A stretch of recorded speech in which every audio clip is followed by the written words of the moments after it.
Okay, great. Again, everyone, welcome to the November public meeting of ANC 4D. We'll begin by calling the roll. 4D01, Commissioner Eric Linjo. Present.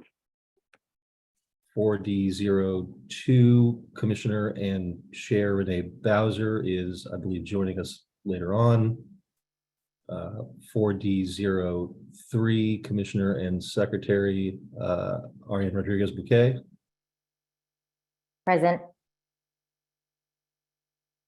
4D04, Commissioner and Treasurer Zachary Israel. Present. 4D05, Commissioner Eric Smith. Present. And 4D06, Commissioner and Vice Chair Jonathan Noble. Present. That's me. So we will call this meeting officially to order, and we'll begin with our first agenda item, which is, oops, so I flipped those. So we've called the meeting to order. We've determined quorum, which we have with 4 commissioners present. Let's approve the agenda as circulated. So that's in the Google Drive. Thank you, Secretary Bouquet, for sharing that. I would like to move one item, and that is a move to add one item that is a resolution regarding the Criminal Justice Reform Act that I've circulated to commissioners previously.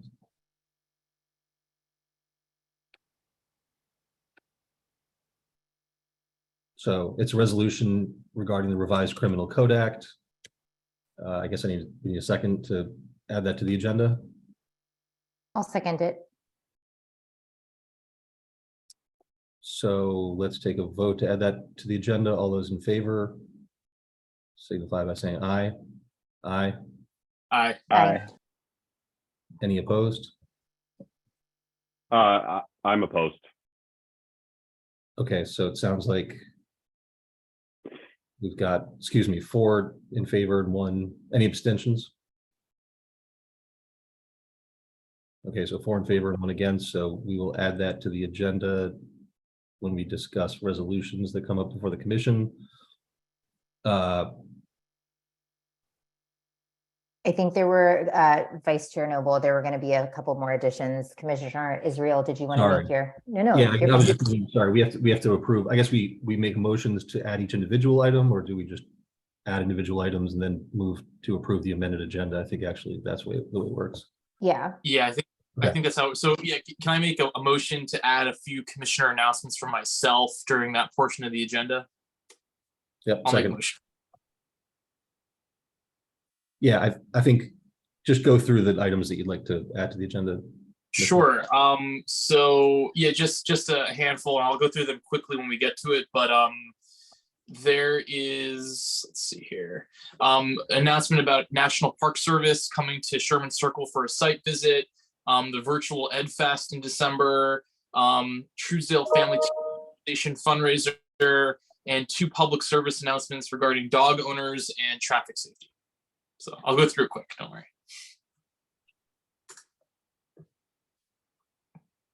Sounds good. Any other amendments to the agenda? I wanted to add, so I wanted to amend for us to actually approve the October public meeting minutes at our December public meeting. Just given that I think we have some missing key information that we need to include, and I need to go back to our records to make sure that we include that. So that is my motion to move for us to approve next month. Okay, so with all of those changes being proposed, I think then I'll move to incorporate all of those amendments into this evening's agenda. I second it. Okay, now we'll vote on the fully amended agenda. All those in favor? Aye. Aye. Aye. Any opposed? Any abstentions? Okay, so we'll pass that revised agenda for this evening.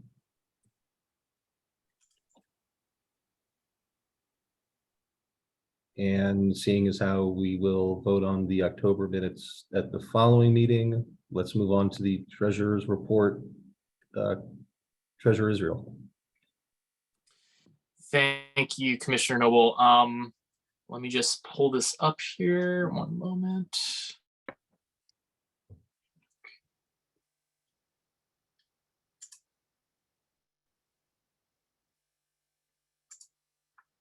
Okay, so we have, let me see.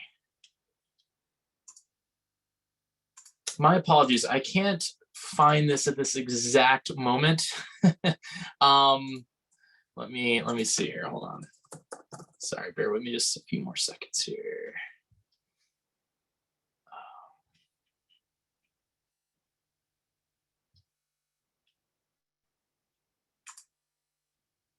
Yeah, my apologies. Can we return to this a little bit later on in the agenda, and I'll have it by then. My apologies. Okay, so that's fine. Let's move on to commissioner announcements. All right, perfect. So I just wanted to start off with some exciting news that the National Park Service from the Rock Creek Division, so they oversee obviously all of Rock Creek Park, but also all of the National Park Service owned green spaces throughout this part of DC. So Sherman Circle Park, Grant Circle Park, the little green spaces across from both of those, and the little parks along Missouri Avenue between, I think, 4th and 9th Streets Northwest. And so they will be coming to Sherman Circle Park for a site visit at 10 a.m. on Saturday, December 17th. I just confirmed that with the deputy superintendent this morning. And so that'll be an opportunity for residents and community members to ask for improvements to these spaces, ask questions, things like that. So I invite everyone to come, and I'll post the information on that in the chat. So that's a really great opportunity. They don't usually do those types of things. I also want to note that the virtual EdFest 2022 is happening on Saturday, December 10th from 10 a.m. to 1 p.m. And that gives DC residents an opportunity to speak with, I think every single public school and public charter school have a presence at this virtual forum.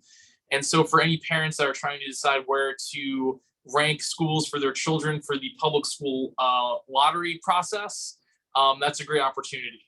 I will be doing that for my older child who's going to be entering pre-K3 next year. And I think the lottery launches December 12th and then goes until February 1st next year for 9th through 12th graders, and then March 1st of next year for pre-K3 to 8th. I also wanted to note that the Truesdale Family Teacher Organization is going to host a Gives Thanks fundraiser. Actually, it's ongoing right now, and that's to raise money for different community events in the neighborhood this season, as well as helping our neediest families with resources. And so if anyone is interested in donating either some money or other items to that, that would be great. I'll post info on that in the chat, as well as the virtual EdFest. And then just two really quick public service announcements I wanted to note. Unfortunately, two constituents of mine yesterday were hit by a driver in my district at Gallatin Street and Illinois Avenue. And I actually just watched the footage of this a few hours ago from another constituent who lives on the corner of that intersection that caught it on their Nest camera. It was pretty disturbing to actually watch a 5-year-old child and his father get hit when they were just crossing the crosswalk, and this driver was going way too fast and was negligent / not paying attention. I'm not sure of the exact circumstances, but I watched it and it was disturbing. And so it's just a reminder to everyone on this call that, it's getting darker much earlier now. We have a lot of young kids and seniors and other people walking across the streets. And so, just to be cognizant of that, and it's not worth looking at your phone for an extra couple of seconds to risk, hurting someone. And so I just wanted to remind everyone just to be extra cognizant when you're driving on our roads and it's getting darker out now earlier. The second PSA is from a constituent of mine who was just sort of noticing that as they were walking their dog throughout the neighborhood, they were noticing sort of, let's just put it this way, negligent dog owners who, in some circumstances are not paying attention as they're walking their dog on the leash, and their dog's being aggressive towards other smaller dogs, etc. And so that's one circumstance, or walking their dogs off leash, which is not allowed in public, as well as allowing their dogs to play outside without the safety of the fence. So he just wanted me to, share a reminder to be cognizant, if you are a dog owner, of those circumstances. Try to avoid them if possible, just for the respect of others in our neighborhood, both who have their dogs as well as just non-dog owners. So I just wanted to mention that on his behalf. And that's it.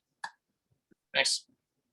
Commissioner Israel, can you share again when the Truesdale Family Teacher Organization fundraiser is? Yes. So that's actually, it's ongoing, and I believe they have a link available. So I'll post that in the chat. And I think it's definitely going through the remainder of this month of November. So there's still a few weeks left. And I'll post that in the chat. Thank you. Yeah.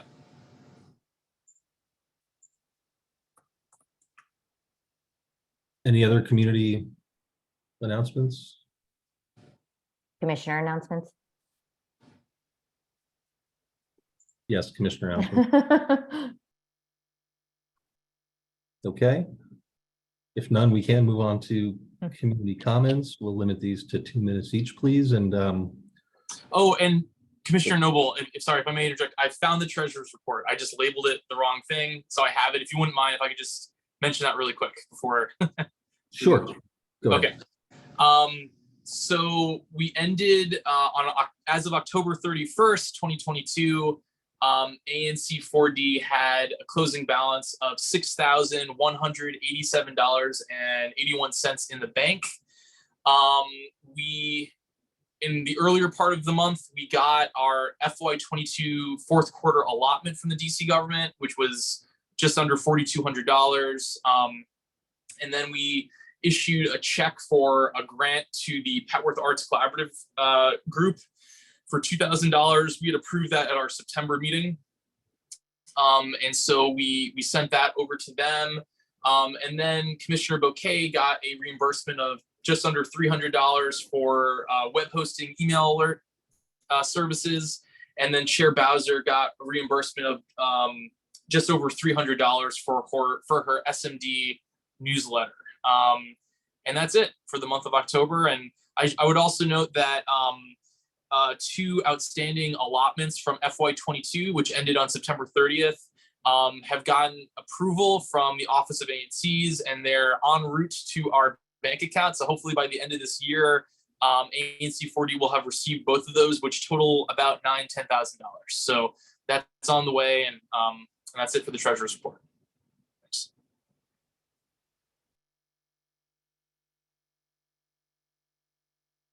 Great. Any questions on that?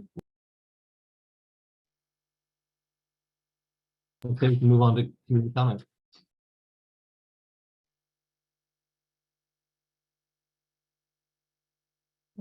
Gabriela from Uptown Main Street, did you want to make your comments out loud, or do you want me to read them from the chat? I don't know if she can hear me. So Uptown Main Street included in the chat that there is holiday lights taking place, I guess, throughout our area. Vote for local business. You win prizes and they win prizes. There's a link in the chat, dcholidaylight.org /uptown. And then Santa is coming to Upshur Street on Saturday, December 3rd from 10 a.m. to 1 p.m. There will be free photo with Santa, music, activities for kids, and giveaways.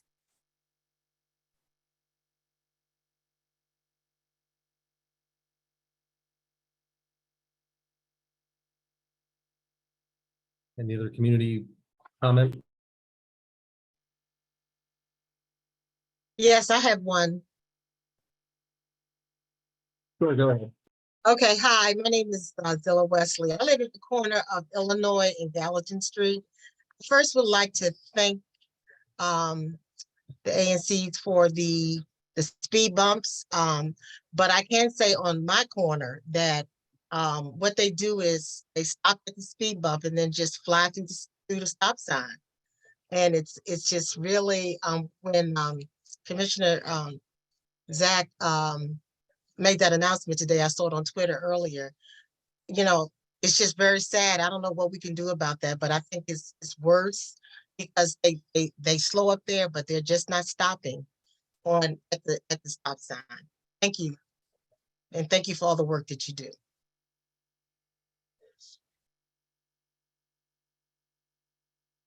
Okay, thank you. Hearing no other community comments, we can move to city official comments. I did see an individual from MPD join the meeting, so we'll allot 5 minutes of presentation time and 5 minutes for Q&A there. Vice Chair Noble, did you want to ask if anyone on the phone, just in case they didn't have time to unmute, had any comments? Sure. Do we have anyone on the phone who would like to make a comment? You can press *6 to unmute yourself.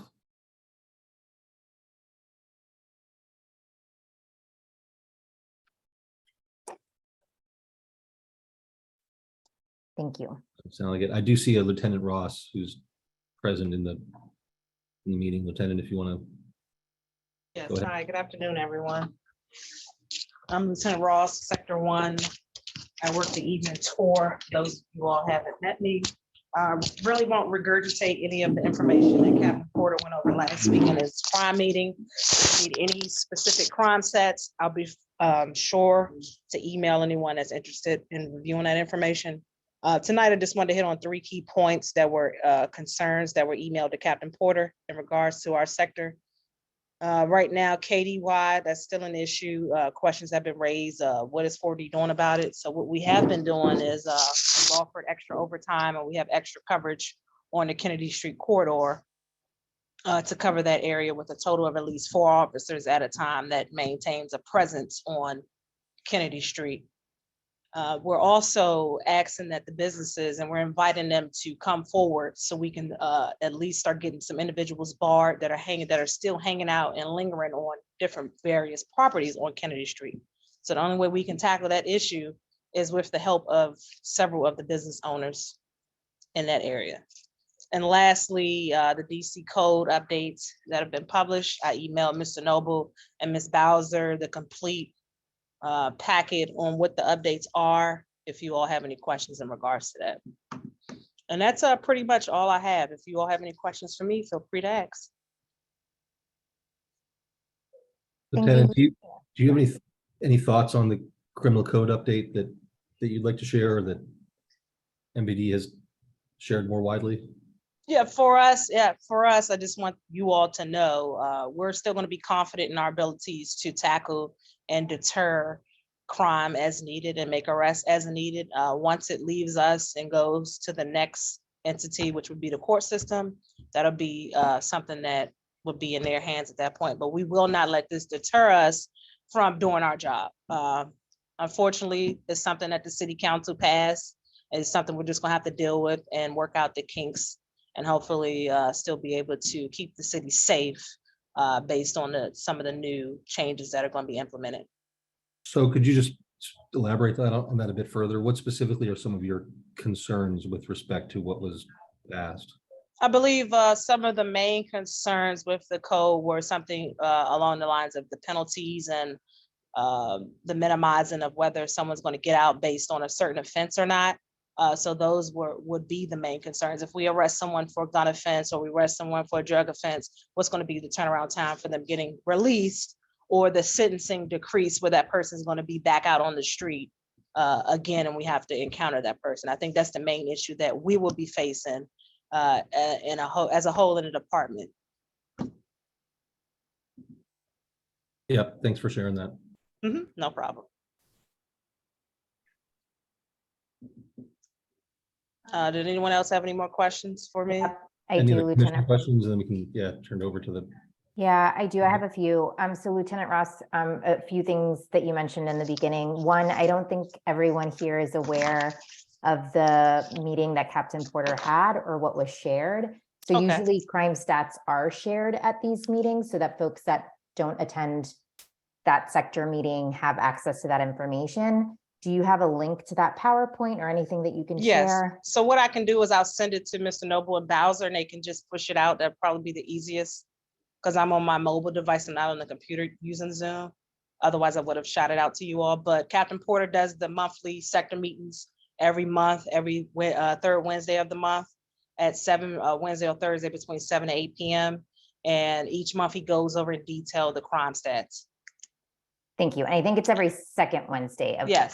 Thursday, second sorry, Wednesday. second Thursday of the month. Okay. So, and I can shoot that information out in regards to the crime, but just in a brief synopsis, the only crime that we're really seeing are the theft from autos in our particular area. And that's something that we've continued to push out pamphlets and literature, especially around the holiday time, where the thefts will increase. We're just asking and pleading with the public to please, please don't leave anything visible and in sight in your vehicles. If you have to go out and do some shopping, try to be discreet about it, use your trunk. Don't leave anything in the car, get home and get rid of those packages. If you know that you're going to be receiving packages at home, leave it with a neighbor, delay maybe your packaging, or try to be there when you know you're going to get something in the mail. Thank you. And my second follow-up question, apologies, because I don't think all of us saw the questions that you received in advance.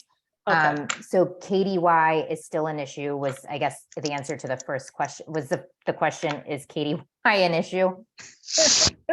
Well, they weren't really questions. They were just points that needed to be addressed. But yes, Got it. the concern for our calls for service, KDY, has still been an issue of nuisance calls, disorderlies.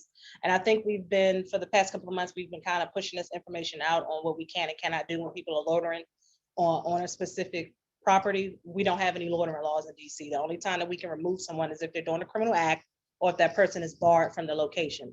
So if a business along the KDY corridor is aware of a certain group that is hanging out or engaging in illegal activity, they need to contact us and we can work together to get these individuals barred from the actual premises with the bar notice. That would help us out a lot. Got it. And last question, I know Commissioner Smith, you have a question. I'm sorry. Last question. So on 5th through 7th Kennedy Street on the south side, actually both sides, there are street lights as there are throughout Kennedy Street, but I think that the majority of those blocks are residential and some of the buildings are not inhabited. So there is very little light in that space and it's getting darker earlier. And so wondering who we can work with to get some additional lighting there. I noticed that on, I think the 700 block of Kennedy Street, the businesses have added lights. So it's a little bit brighter there, but it's not as bright in that section. So it makes it a little hard to see when you're walking down the sidewalks. Is there a way that we can add light to that section? Of course, again, that would be something we have to put in a request through DCRA. They're gonna have to come through, do a block walk. I'll get with Council Member George and Captain Porter to see if they want to do another walk at night to see what some of the problem areas are. And again, it would be up to them to see, how far along it would take them to get the lighting put up.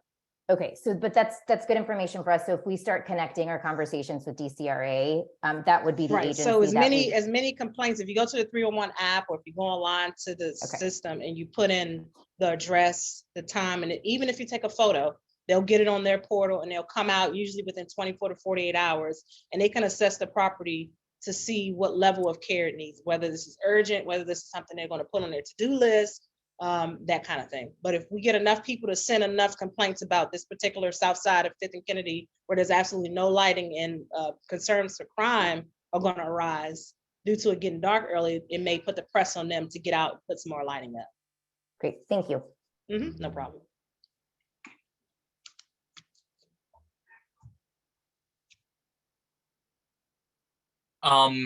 Thank you, Lieutenant, for being here. So Sure. I just had a quick question. I mean, as you heard from my constituent Zilla earlier during the community comments, at Gallatin, Illinois, it's a 4-way stop.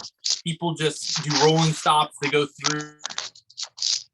Absent an automated traffic enforcement camera, which, as Commissioner Noble can attest to, we've heard many complaints at the one at Kansas and Buchanan. Absent that existing, could you just tell me, like, how often does MPD 4th District actually just, have traffic enforcement in terms of an actual law enforcement officer present to like witness people not stopping at a stop sign and then pulling them over? I mean, it would be great, on occasion at like Gallatin, Illinois, and elsewhere along Illinois Avenue, as an example, to have that periodically as a deterrent, for drivers doing unsafe behavior. And so I just wanted to see what your thoughts were. So each shift, we have traffic cars and we have traffic enforcement.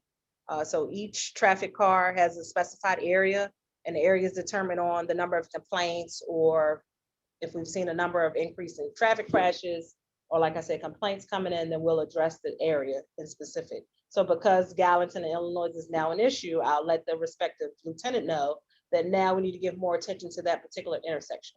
So it changes pretty much on a weekly basis, the area. Now, we do have traffic enforcement for some of our areas that are more of a concern with pedestrians, that the traffic car will focus on during certain hours. So if we know that Gallatin and Illinois is a problem at a certain time, or if it's just an intersection that's a problem all the time during rush hour, then that's something that we can add to our list to address. Yeah, I appreciate that. And I would note as well that, Truesdale Elementary is in my district. And so we have a lot of, parents with their kids walking to and from the school, along Illinois Avenue. And now it's getting darker at 5. People, I mean, the people that were hit yesterday by a driver probably were coming, he was picking up his child from aftercare and they were walking back home. So just, for your awareness, I mean, I think there are crossing guards, at least most of the week in the morning and maybe afternoon pickup. But it would be great to have, more consistent MPD presence on occasion, just to, keep tabs on things. Perfect. And then we also suggest you all, as soon as you have the information, just send it over to us. It's easier for us to get it out and push it out, and we can take proper and swifter action versus waiting until we get into a meeting to say, hey, we're having a traffic issue concern XYZ. Thank you. Mm-hmm. Yeah, I'd like to also just flag for your attention there as well, the alleyway behind Farragut Street at North Capitol, and between North Capitol and Gallatin Street there. And the problem with that is I've gotten so many reports from residents that traffic, because it's a sort of a established alley between a major street and the rest of the neighborhood, a lot of traffic does not go down Farragut, I suspect because there are speed bumps, and there are no speed bumps in the alleyway, and they speed through there, and it's really dangerous for all the kids, especially living on that block. And while I continue to work with DDOT to try to get them to put in those humps or what have you, we'd really love to see more enforcement out there as well to try and deter. Okay, so are they cutting through the alley when it gets busy and speeding through the alleyway? Right. Okay. It's really all times of the day and night they're cutting through that alley, because it's really about avoiding the speed bumps and being able to speed is the problem. All right, so that's something that I would reach out to DCRA with and ask them how DDOT can assist with putting some more signage up. Again, they would have to come out, do an assessment of the alley and see what kind of traffic it's receiving, whether they need to put do not enter signs up on one side of the alley or just what. But I will pass that along. It's add that, sure. It's an ongoing issue because DDOT likes to say, oh, it's an alley, it doesn't need speed bumps. It's the whole thing. So anyway, but thanks for your assistance. I do appreciate it. Okay, but I'll have my traffic officers address Farragut and North Capitol, the alleyway over there. Okay, perfect. Thank you. No problem.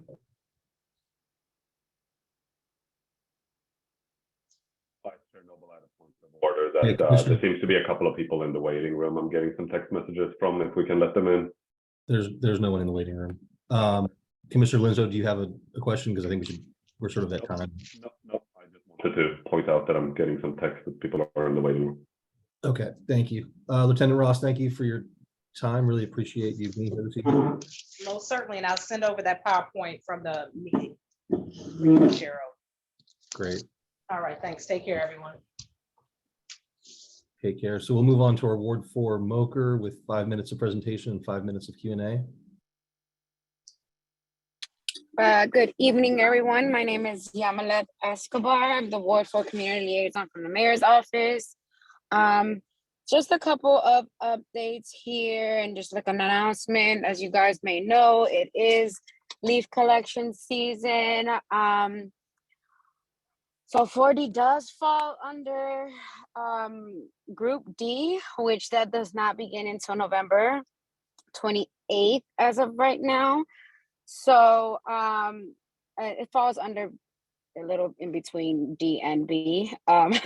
So just keep in mind that do not, please, we ask you guys, please do not put any of the leaves that you guys may collect into plastic bags. DPW will not pick up those bags. They will actually leave them there, unfortunately. If you guys are putting them in bags, they will have to be paper bags. And even then they are now letting us just pile it up on the tree boxes in front of the homes, and they'll just sweep them up and pick them up that way. No need to put them in bags. That will hopefully help with making sure that all the leaf is collected in the area. I do have a event that I want to let you guys know that is occurring, and I will drop the link in the chat, which is the resume builder, because DC is hiring. So we want to make sure, it's called the Resume Raiser, which will be held tomorrow, November 17th at 5 p.m. at Penn Social, which is located at 801 East Street, Northwest. Let me just drop the link here. I'm sorry, I'm having issues with my laptop, so I'm on my phone. So just make sure if you have anyone that you know that is looking for a job, someone who is interested in helping the government work better, we are hiring all positions. It's available to anyone in the district. I just dropped the link in the chat. Another thing that I do want to flag, we did have a Ward 4 review today with the mayor, and some of the issues that we had talked about was the vacant properties along Kennedy Street. So I will be meeting with the real estate director from DEMPED to discuss what's the holdup, what's going on, and possible next steps in regards to the vacant properties along Kennedy Street. Hopefully we can get some answers and some resolutions sooner rather than later. And I believe I did hear about the streetlights, Commissioner Bouquet. If you can just tell me, is that along Kennedy Street or is that on the side streets of Kennedy Street? That would, I wanted to ask that. Yeah, no, thank you. So there are streetlights on that 5 to 700 block of Kennedy Street, but because there are vacant buildings, there's no additional light coming through, so it's still very dim and dark. Okay. There's only, I think, like 2 streetlights in that huge stretch, 2 or 3. Yeah. So that's why it's preventing it from being a lit up, more lit up sidewalk area. Okay, yeah. So I'll definitely do a night sweep and take some pictures and definitely submit it for DDOT's review, include the small businesses and making sure that, you know, they have what they need in order to have the neighbors feel safe going down Kennedy Street. And I know that multiple requests have been put in for Geldart, as we know, no longer with the us. And also, as of the moment, invited Donahue. So we are working on having someone come, hopefully the next meeting, to discuss public safety. So we are working. I do have a 1-pager that I am going to share with the commissioners that was provided by PSJ in with information that was been going on with the violence interrupters. Most of you, I'm not sure you guys are familiar with a new organization that is actually partnered up with WANDS, which is Life Deeds Inc.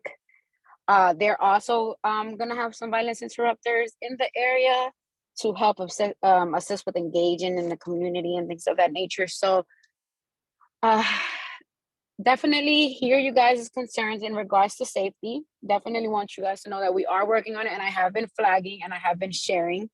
So just hold. An update will be coming shortly, and we're just gonna just know that we are working behind closed doors to help manage, the public safety concerns as well as other concerns that's going on in the community. What else did I have? I think that is pretty much all I have. And in regards to Commissioner Smith, the alley that you just mentioned on Farragut and in Farragut and North Capitol, the alley, is there a TSI number, service request number that you can send to me? Yeah, I'd be Right. happy to send that over to you. Okay, awesome. I will appreciate it, and that way I can look into it on my end. Great. And just like I've stated in the past, I will appreciate if you guys share the TSIs with me or any service request numbers with me. When you guys submit it, as if it's fresh, if it's old, if it's pending, that way I have eyes and I can put my resource into securing answers in a timely manner rather than later. If that. Yeah, absolutely. Sounds great. Thank you for that. Yeah, and that's pretty much it. If anyone has questions, I'm here to answer them. Any questions from commissioners for Ms. Escobar? Let's see. Commissioner Linshow should go first. He had his hand up before I did. So. No, I just want to, Yamilet, when you were having the meeting with Demped about the vacant properties, is there any way you can include me? I would love to be included in that meeting. Yes, definitely. Oh. I will let you guys know when we have the set date and time, because I want to do a walkthrough so they can see it. I had pictures and everything ready for them today, so they are definitely marking this as an urgent concern. Super, appreciate it. Thank you. Thanks for being here, Yami. So we had, I believe, and my colleagues can correct me if I'm wrong, but I believe in mid-March of this year, we had a public safety meeting at Jackie Lee's with then Deputy Mayor Geldart, the 4th District Captain Harad and others. And, following that meeting, there was literally a bullet list of items that, we got commitments that there would be follow through on. I mean, ranging from increased parking enforcement from DPW on and surrounding Kennedy Street and 5th, and things like that. And after several follow-ups on it, I mean, I don't think we've had a real response or update on that in many, many months. To my frustration, and I think others' frustration as well. And so it would be great to get a follow-up on this, by the end of this month, and I could forward you that list of things that were sort of promised to us, way back in March. And then on top of that as well, our commission had sent a letter to then Deputy Mayor Geldart almost more than a year ago, and we never received a response from the deputy mayor on that, and Chair Bowser reminded him of that in March, and I heard him apologize, but we still never got a letter since then. So it would be nice to get a response to that actual letter that we spent time working on. So I can forward you the letter and the list of items that we were promised, there'd be action on.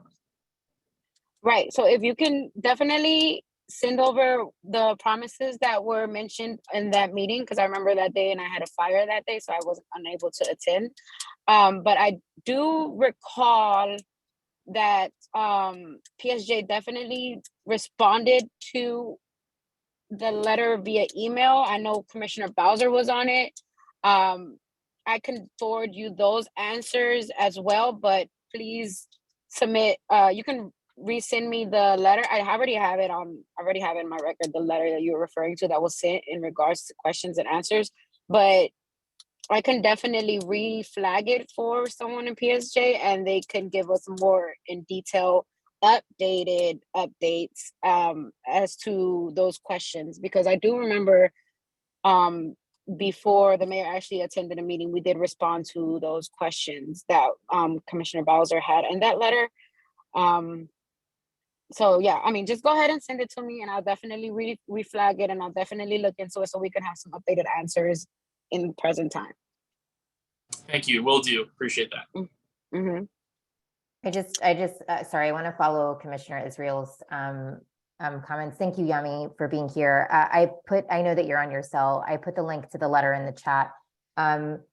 Just given that it was a letter from the full commission, if you can dig up that response that Chair Bowser received, because I don't think she's not aware of any formal response. And so if you could just resend it to all of us, that would be incredibly helpful.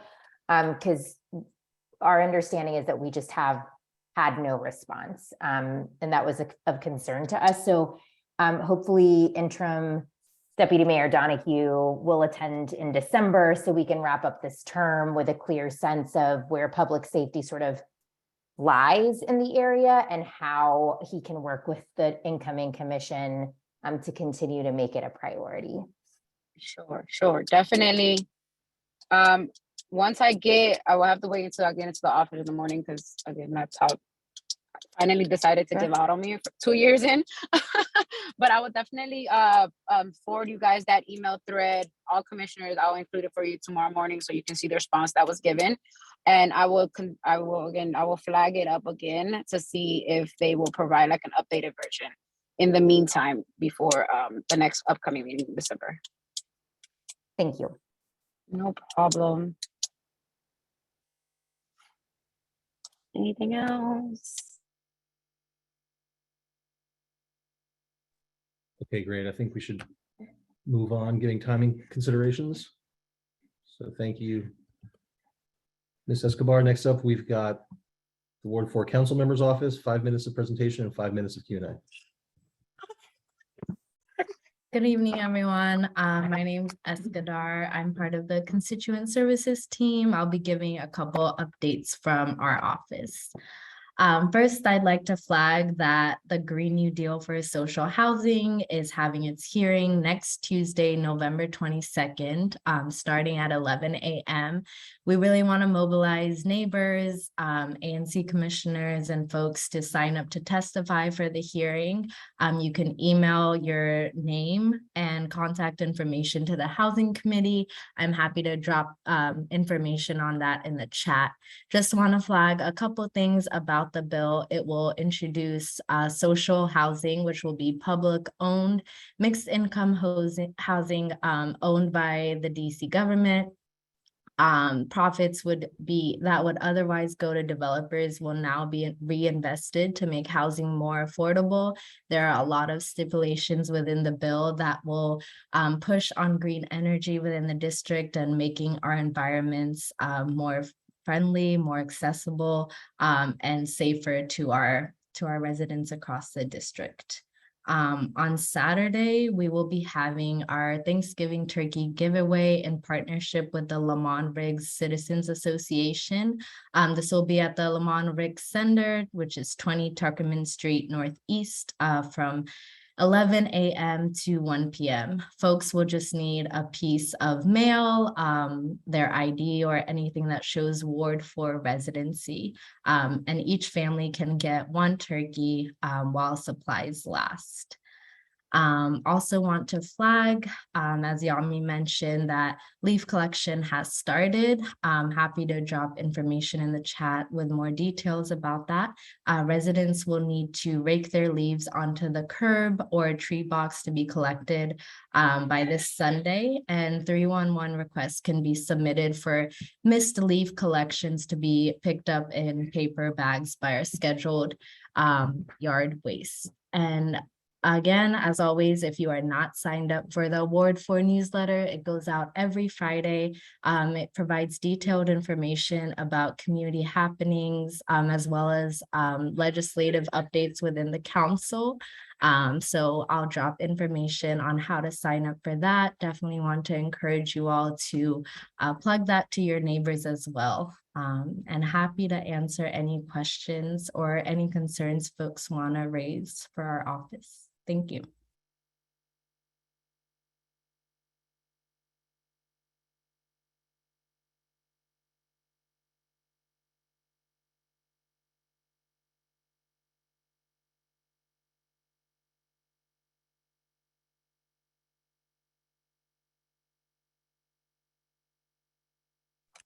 Oh, I do have one question. Sorry, just came to mind. So last year when it came to leaf collection from DPW, there were many blocks within ANC 4D that DPW just completely ignored. And DPW had told us last year to tell our constituents that if it was missed, to wait 2 weeks until after the collection period that was publicized ended, and then submit a 301 service request for the leaf collection. But what wound up happening was they would do that, they would submit the request, and then DPW would close out the request and still not collect the leaves, even though that's what DPW literally told us to tell our residents to do.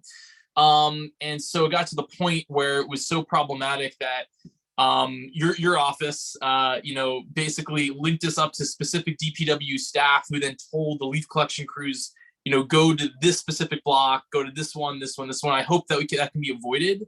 But if it gets to that point again, do you recommend that we reach out to you, to other staff within your office if it gets to that point? Yes, I'm happy to drop my email in the chat, and we can definitely help navigate issues with our DPW contacts and work on a way to also sustainably make sure that things are working as they need to. Perfect, thank you.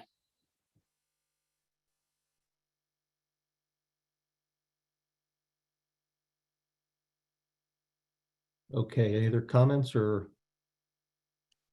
questions? Anything from members of the public? All right, hearing none, we can move on to Ward 4 SBOE representative. Is Fraser here?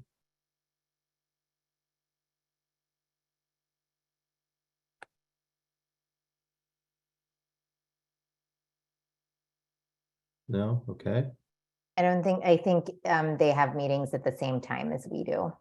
And he did not submit a statement this time around to be read. Yeah. Okay, so we'll move on to an update from Brian Hamer, manager of the Kennedy development. 5 minutes for presentation and 5 minutes for Q&A. Good evening, everybody. Can everybody hear me well? I'm on my phone, so I want to make sure. Hello? Yes, yeah, we can hear you clearly. All right, excellent. Thank you. My name is Brian Hamer. I'm the program director of the Kennedy Short-Term Family Housing Program at the corner of 5th and Kennedy. We just completed our 4th year in that location. I work for an agency called National Center for Children and Families, and we are managing that building through a contract with DC government. So just to give you an update about how what happened over the last year. During the 2021-2022 fiscal year, the Kennedy was able to move out over 106 families during that program between September 1 and 2021 and August 31st, 2022. Of those 106 families that exit the Kennedy, 98 of them moved to positive destinations. We consider positive destinations all destinations where a family either moves into their own apartment, moves in with family or friends inside the community, or moves to a transitional facility that would better serve their needs. That accounted for 92 of the families that we exited. The families who exited during the reporting period stayed at the Kennedy for an average of 76 days, which is a really good number.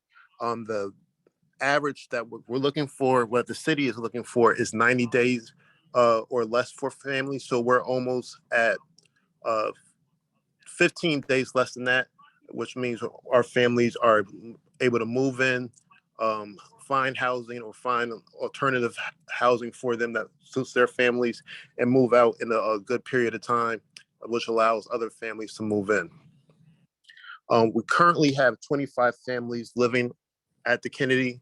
Our building can hold up to 45 families, and as the weather gets a little bit colder, we expect more families to show up to the Kennedy. For the families who are currently on site, the average length of stay is 50 days for those clients. That's it for me. So just want to any questions, comments, concerns, or? Mr. Hamer, sorry, can you repeat the, you currently have how many families? As of yesterday, we had 25 families. 25, okay, great. And you can house 45. Yes. Okay, And thank so, you. if you know of anybody who's in need of homeless services or falls on a hard time, unfortunately, we cannot just take families who are recommended to us off the street. They will all have to go through the Virginia Williams Family Resource Center on Rhode Island Avenue Northeast and contact their 24-hour, 7 days a week hotline, or call there during the day, and they will go through the vetting process for placement. So, and sometimes just because the family is from the ward doesn't mean they'll always be placed in a shelter inside the ward. It usually is based off where the family goes to school, the children go to school, and also what the availability is for that size family at the locations, at the different locations. We're always, and also just want to add, we're always welcome to accepting donations, and especially diapers, women's products, socks and underwear, fresh socks and underwear, hats, lightly used jackets and gloves. So anything that if anybody has anybody who's looking to make a donation, they can always contact me. I can leave my number in the chat and my email address, and we will. I would gladly like to hear. I will definitely like to hear from you.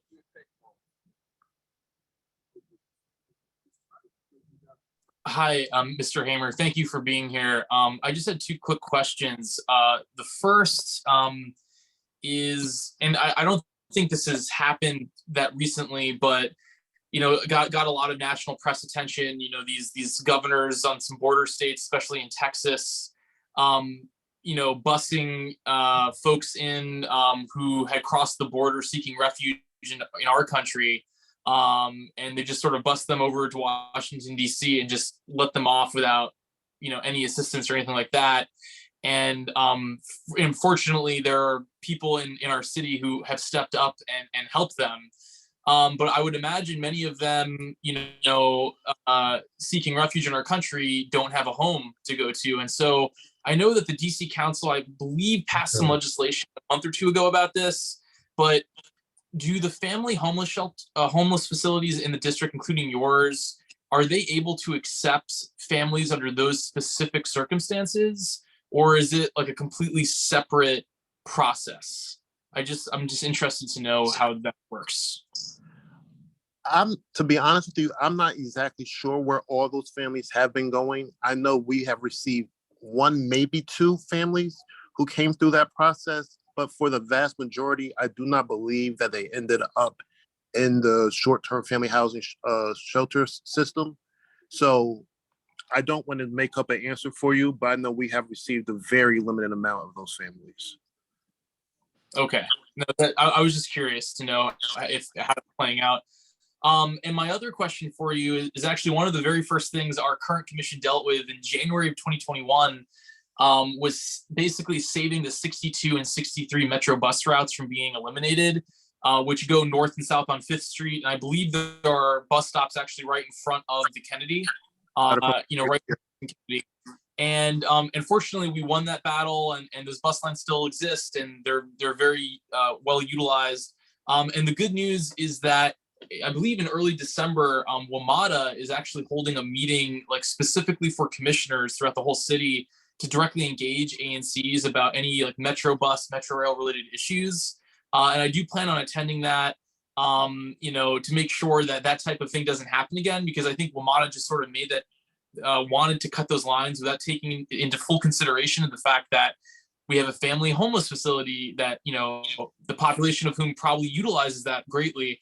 So anyway, I say all of that to ask you, I mean, like, what % would you say of the residents at your facility, use the bus routes as their primary means of transportation, and how many of them actually, have their own car that they regularly use? If you could give an approximation of that. I would give approximately 80 to 90% of our families are using public transportation to get around. We have few families at a time who have their own vehicles, but a large majority are using those bus routes to take their kids to school, to get to work, to do whatever they need to do to get around the city. So we appreciate you all fighting for those, to keep those lines there, because our families definitely are in need of them and use them every day. Yeah, that's what I was assuming, but I just wanted to confirm that, so that if I get asked about that from WMATA's end, I could say those are what the numbers are. So appreciate that. Thank you for being here. Thank you very much. Thank you, Mr. Hammer, and Commissioner Israelis, as always, being too kind to the city. I remember when the facility was coming here and we discussed it and we wanted to be good neighbors. We advocated for both the e-buses and the 63 and 62 to have more frequent service, and that would be a use for the Kennedy. And that was promised by the administration that actually every bus would be a 63 bus, so there would be no buses terminating in Petworth. Obviously, half a decade later, we're still waiting for that promise to happen from the administration.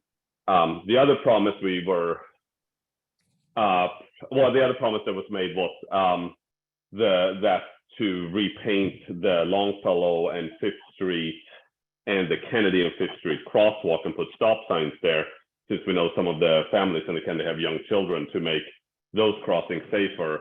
The one on Longfellow Street, we're of course still waiting for to be repainted and to put on pedestrian crossing signs there. But thank you for everything you do. I really appreciate it, Mr. Hammer. Thank you. Appreciate it. Great, thank you, sir. Any questions from the community?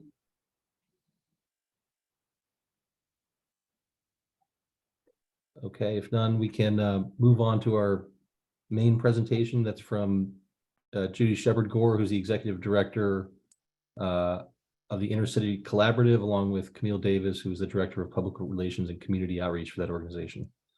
So we have 15 minutes for a presentation and 10 minutes for Q&A. And I saw Ms. Shepard-Gore here in the meeting. Yes, I am here. I'm actually hoping that my connection stays open, but I just wanted to say hello to everyone. I don't know if Camille is on or not, but she is definitely someone that I wanted to introduce to the group, because she's the newest member of the team that's really helping me with regard to getting our name and our face out there. Yes, she is there. There she is. We've been busy. We have our Cure the Streets website is up. We are doing more public education materials. We're staging a series of events over the next few months to actually, let me see if I can turn my camera on, Jonathan. Staging several events over the next few months to sort of make our presence known, in addition to getting fully staffed. We are probably 2/3 of the way staffed right now. We have three positions, which are outreach worker positions, but we do have all of our violence interrupters that are boots on the ground. Happy and sad to say we've been able to respond to a lot of the violence that has occurred, trying to get in front of a lot of it. We've managed to curtail or interrupt some of the violence, which is kind of what we are charged with doing. But we are, 6 months in, really looking for the next 6 months to really become more entrenched. We now have our permanent location at 3rd Street, which we are utilizing as our office space. So we will be doing more activities and events out of there as well. So we're looking forward to moving, into getting more entrenched into the neighborhood. I think when they assigned and mapped out the geography, they didn't realize the depth of it. But what we have done is we partnered with the new organization that took over for Collaborative Solutions. Even though we have different funding streams, our mission is the same, and that is to save lives in wards 1 and wards 4, and to really embrace the violence that's going on, starting with the schools and the recreation centers. So we've, as I said earlier, we've really turned up the heat on forming those partnerships. At the metro station, we had an event a couple of weeks, well, about 3 weeks ago now, with Councilmember Nadeau and Janice George, where we met several of the metro directors, managers, station managers. So we actually have a team that canvasses that area on a regular basis. In addition to working at the Lamont, we've just formed relationships at Parkview and Lamont Riggs. So we're really trying to develop and enhance our presence at the community level where the young people are, in addition to going to and partnering with some of the schools. So we have our work is cut out for us, but we are up for the challenge. And with once we're fully staffed, it'll be 10 of us, full-time dedicated to the Ward 4 and Ward 1 communities. And we're looking forward to embracing it as it comes. And with the partnership with Life Deeds, who mirrors the same geography as we do, I think we're going to see some real changes take place. Camille, did you want to add anything about the new PR stuff that you're doing? Hi there, everybody. It's definitely a pleasure to join the meeting. I think that you handled everything, Reverend Campbell. I'm just excited to get the word out about the program so people know that we do have this programming in our area and they'll know exactly, who to come to for the resources. Great, thank you very much. Any questions from commissioners? Commissioner Bouquet? Yes, thank you so much for being here, Reverend Shepherd Gore and Ms. Davis. I have a few questions, just to few follow-up questions from what you shared. You had mentioned you're 2/3 of the way staffed, and once you're fully staffed, you'll be 10. Did I hear correctly that all of your violence interrupter staff are fully staffed? Yes, that's correct. We have all of the VIs. We're just looking to fill 3 more outreach workers. I'm getting ready to do an offer to one because we really have 4 VI positions for violence interrupters and a program manager and an administrative person. So that kind of rounds out the team. And I added Camille because of the presence of mine to really blanket our territory, which is kind of dense with the information, not only with the language, the information and the resources that the outreach workers are really going to be primarily focused on, because the violence interrupters build the relationships, but the outreach workers really connect those individuals that are perpetrators and or victims, forming those bridges with them to try to deter and interrupt, what they're doing and put them on a different trajectory. Thank you. Thank you for that distinction. How many violence interrupters and outreach workers are going to be designated to the Kennedy Street corridor? 2. It'll be 2. So 2 one outreach VI workers two and 2 outreach VI and 2 Okay. VI. Because as you know, that's how busy, unfortunately, that's our busiest zone right now, busiest area. Great. And then where is your permanent location on Third? Do you have an address that you can share with us? Yes, 6230 3rd Street Northwest. We're right behind the Coolidge field, athletic field. Oh, you're a little, oh, you're far, you're north. Yes. Okay. Yes. We were looking down in Georgia Avenue, and more in that corridor. We do have another location on 7th Street that we're going to be able to utilize. We formed a partnership with a developer there so that if we have stuff that's on the lower end of the city or the lower end of Georgia Avenue, and we don't necessarily have to travel all the way back up to the 3rd Street office to do so. That is what we'll be able to hopefully mediate and hold some sessions there as well. Awesome. And just two really quick final questions. The data that you're gathering, is there going to be a way that we can have access to the progress that you're making? Would you be amenable to having someone attend briefly as part of our city report outs to talk about the work that you're doing? Oh, yes, I would be amenable. That's perfectly, because we want to be transparent, right? One of the things that we do report on weekly, if not daily, as they occur, but we do daily reports on the number of shootings, fatalities. So we do track the data as much as we track our response to, going out and visiting. I mean, we were very visible with, unfortunately, the most recent incident on Colorado. And, as soon as we get it trickled down to us, we respond, right? We try to get in front of it, obviously, before it occurs if we hear it. But certainly when it does happen, we respond quickly to try to prevent retaliation, to kind of check the pulse of the community and the temperature of, who we think may be involved in the crime. So we keep data on that as well.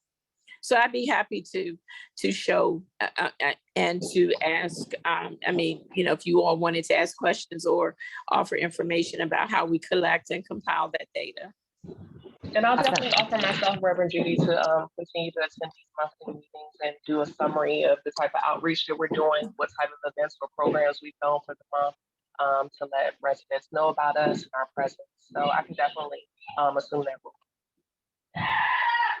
Thank you. And just a reminder to both, in case this isn't on your radar. So we will have an entirely new commission effective January 2nd. For 2 years. So this commission, and we're hopeful that the next commission will also be supportive. We've been incredibly supportive of the violence interrupters as being part of the solution to public safety and crime here in the Kennedy Street corridor. It's been a priority of ours. So we are hopeful that we can continue that support as an ANC. Just know that you will be building new relationships with new commissioners.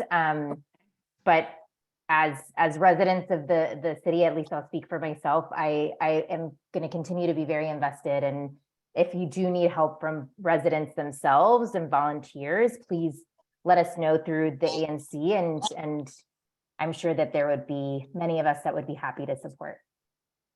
Absolutely. Great. Thank you. And thank you for sharing that. I will share that with my program manager to let him know that in a few weeks, there will be a new commission in place. Thank you. Hey, thank you for being with us. I just had two quick questions for you. So I noticed on the OAG's website for the Cure the Streets program that the geographic area that you all are covering within our Commission 4D area, it looks like it goes north to Longfellow Street, and then like the eastern border is 4th Street, and then Kansas Avenue, it looks like. So I guess my question is, are those borders like extremely strict in terms of like your jurisdictional purview for this program? Or for instance, like if there are you doing any work on Kennedy Street between 4th Street and Missouri Avenue, or, a few blocks east of Kansas or 4th? So I was just curious how that would be approached. I try not to get bogged down in the geography, because if the incident is 2 blocks out of our jurisdiction, but because there is an issue or concern there, we're not going to not respond unless, there's some reason that we shouldn't. But if a young person is involved, or there's some type of violent issue that we can thwart, we're gonna try to do something about it. And because we know that the boundary lines, when they drew them, they weren't necessarily looking. I think it was done by people who didn't really get in their car and actually drive the route. Unfortunately, to see what borders make real geographic sense to be the cutoff. So when we are going, we're going to go across the street, like Georgia Avenue, for example, in New Hampshire, one part is 4 and one part is Ward 1. If there's an incident over across the street, we're going to still address it. So we're not as boundary specific when it comes to violence as the map indicates. Okay, that's great to hear, and really appreciate that. And my other question, and I'll preface it by saying that we actually invited Attorney General-elect Brian Schwab to our meeting tonight. He couldn't make it, unfortunately. But one question I was going to ask him, which I'll pose to you, is, what is what's the continuation of the Cure the Streets program going to look like between the current Attorney General and the incoming one for the next 4 years? And is there anything you could share about the continuity of this very important program? Well, I do know that, OAG Attorney General Racine was very committed to the Cure the Streets model and getting it up and running. He has assured us that, we don't really have, in the short term, we don't have anything to worry about in terms of the funding being in place for the next couple of years, but it certainly is going to be up to the incoming administration to, to find ways to fund and continue this great program. The model, I think, is evolving, and I think it's evolving in a good way. So I think it's safe to say that we will be around, but I think we may look a little different than we were when we first started out, because already, we've expanded, right? The expansion sites have happened. They've increased the revenue, the budget, and they've allowed more flexibility around some of the things that we can do to put boots on the ground. So I think it's safe to say, and the new incoming Attorney General, we've met with him. He is very supportive of the program. So I think he'll find ways to keep us funded. I'm hopeful. Good. No, that's great to hear. And like Commissioner Bouquet was saying, we're hopeful that the incoming commissioners, will have the similar approach that we've taken, and we will be talking with the incoming commissioners about a whole host of things the next couple of weeks about, the transition and whatnot. And so we'll certainly add this to our lists for discussion. So thank you very much. You're welcome.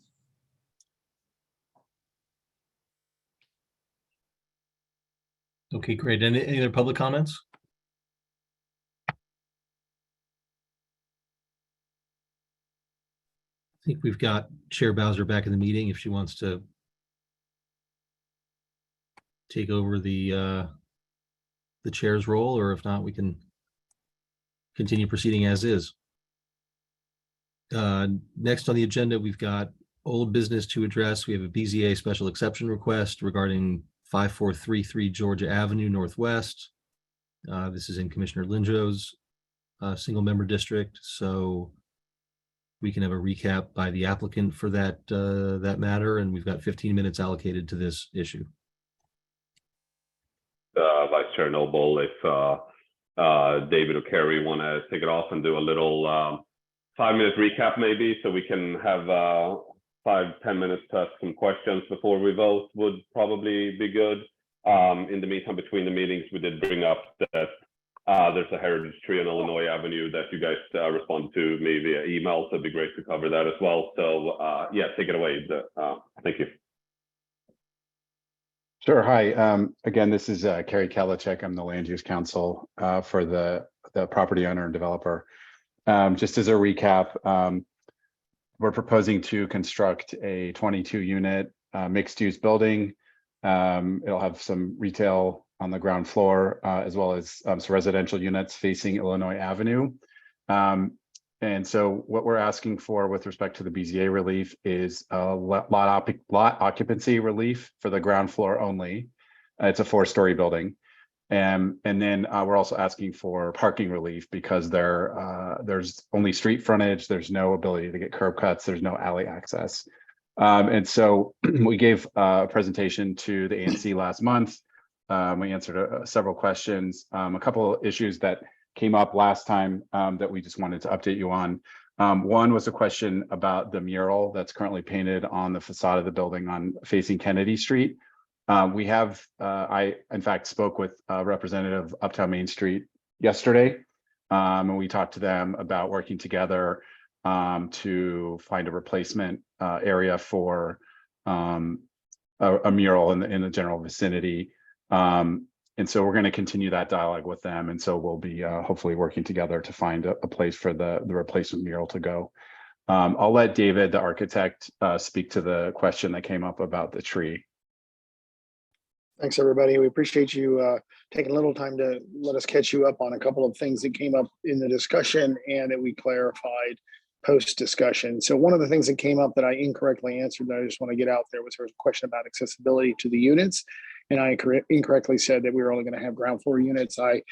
It'd been a while since we'd submitted the documents, and there's an elevator in the building, and so every unit will be accessible to elevator. So I stand corrected. I apologize, but I'd like to correct the record on that. We will have accessibility to all of our units. We'll have both type A and type B units in compliance with building code and fair housing. The other question that came up that Mr. Linjo mentioned is the heritage tree. There was a question by a neighbor that we appreciate. We've talked with you all about the residential character of Illinois Avenue, how much we like that, and the fact that we want to have some front doors towards Illinois Avenue versus the loading that's out there right now. One of the neighbors on Illinois brought up the question of a heritage tree. We're not sure it's a heritage tree. We're not sure it's not, but we do know there's a large tree that showed up in our survey that we've been talking with our civil engineer about in terms of how to deal with that. That tree is not on private property. It's in public space.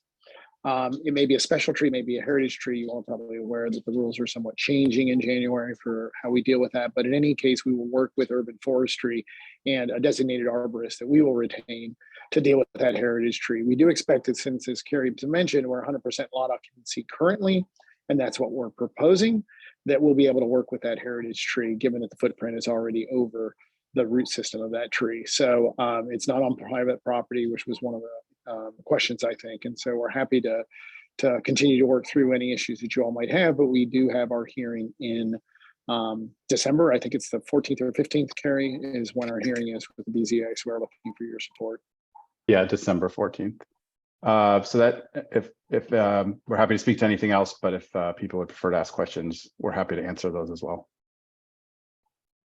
I have a question. This is Commissioner Bowser. Can you hear me? Yes, we can hear you great, Renee. Okay. My question was about the affordable housing. I realize you have, based on the inclusionary zoning, approximately 3 units, if it's going to be 32 units. And I wanted to find out, will you commit to having at least one for extremely low income, one for at 50%, one at 30%, 50%, and 80%, so that we can keep the entire community represented. I know inclusionary zoning is more restrictive. It was 50% of median family income, and actually more recently, DHCD, Housing Community Development, has said that mostly what they're going to build is 60 and 80%. And this is a very small category.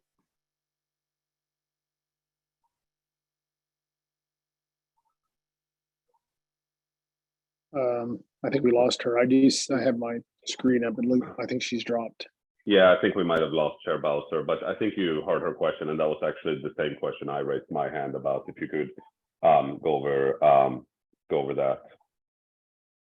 Yeah, I can speak to that. So the building, it is subject to inclusionary zoning, which is, as you're aware, it's one of the many affordable programs in the district. This one is implemented through the zoning regulations. It requires a certain amount of affordable housing for any project that's otherwise market rate in the district. So in this one, it does have an IZ requirement. The requirement is basically 10% of the residential floor area must be devoted to inclusionary units. As we mentioned, that works out to roughly 3 units. That won't be determined until the final floor plan layouts are made, but it'll roughly be 3 units. And those units are reserved for 60% MFI. So that's the requirement that the building will satisfy. But we're asking you to do more. That's why I'm raising it, because in our city where the prices are skyrocketing, the people, I mean, everybody has a crunch. Even if you make $100,000 or more, it's somewhat a crunch. But the biggest crunch is for people who make less than $40,000. And so we're asking aside 1 unit as one for someone in that income range, because those are the people that are hurting most in our city, according to the studies that I look at.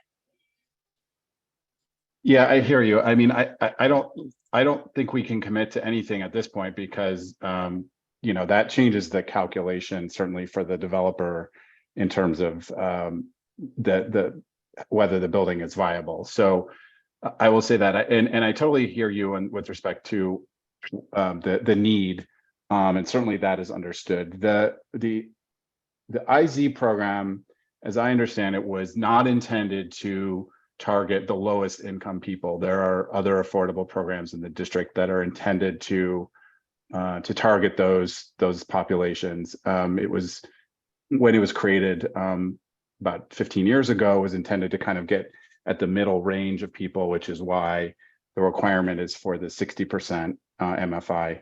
And actually that was lowered a few years ago. It was originally 80% and it was lowered to 60%. So that's the requirement. And anything below that, that certainly changes, I think, the calculation and the financial viability of the project. And, I don't think we couldn't commit to that now if it were even possible. And I don't know that it would be.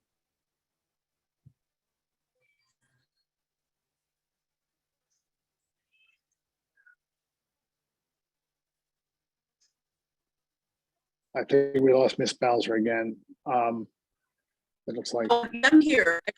Oh, here she is. Sorry, I see you. Yes, ma'am.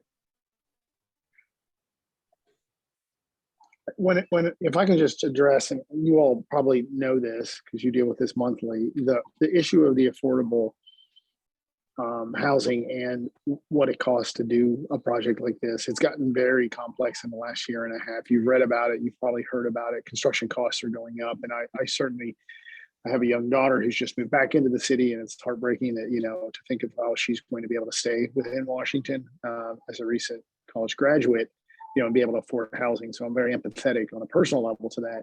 I also understand what we've seen in the cost of construction and what it costs to pull one of these projects off. And the numbers are not favorable. And so most of these projects that we have seen, I can speak to are on the borderline of even being financially viable just because of the cost of construction. And so I'm very empathetic and appreciate everybody's interest across the city to try to create affordable opportunities. So we are empathetic to it. We also don't want the project to go away for any number of reasons. It's 22 units of housing and retail on Kennedy, which we think is really a great asset for the community. So as Carrie said, we can't really promise anything tonight, but we hear you, and I hope you can understand that we have to, balance the reality of what it's costing to build a building like this.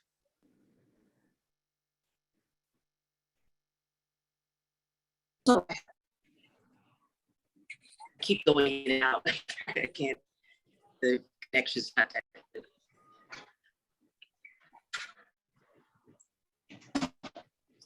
Hello? Okay. Hello? Yep. Any questions, any comments from the community? Yes, Go ahead, please. this is Joy Pinckney. I'm a commissioner for ANC 01. And I want to talk about what Commissioner Bowser was speaking to. I currently am familiar with the AZIZ program, and I am in the senior building on Kennedy Street. And there are quite a few buildings that say they're slated for inclusion when it comes to affordable housing. Where I am is supposed to be affordable housing, but when you do not include the numbers, which now exclude people who are really in need that Ms. Bowser was speaking to, then you're really not adding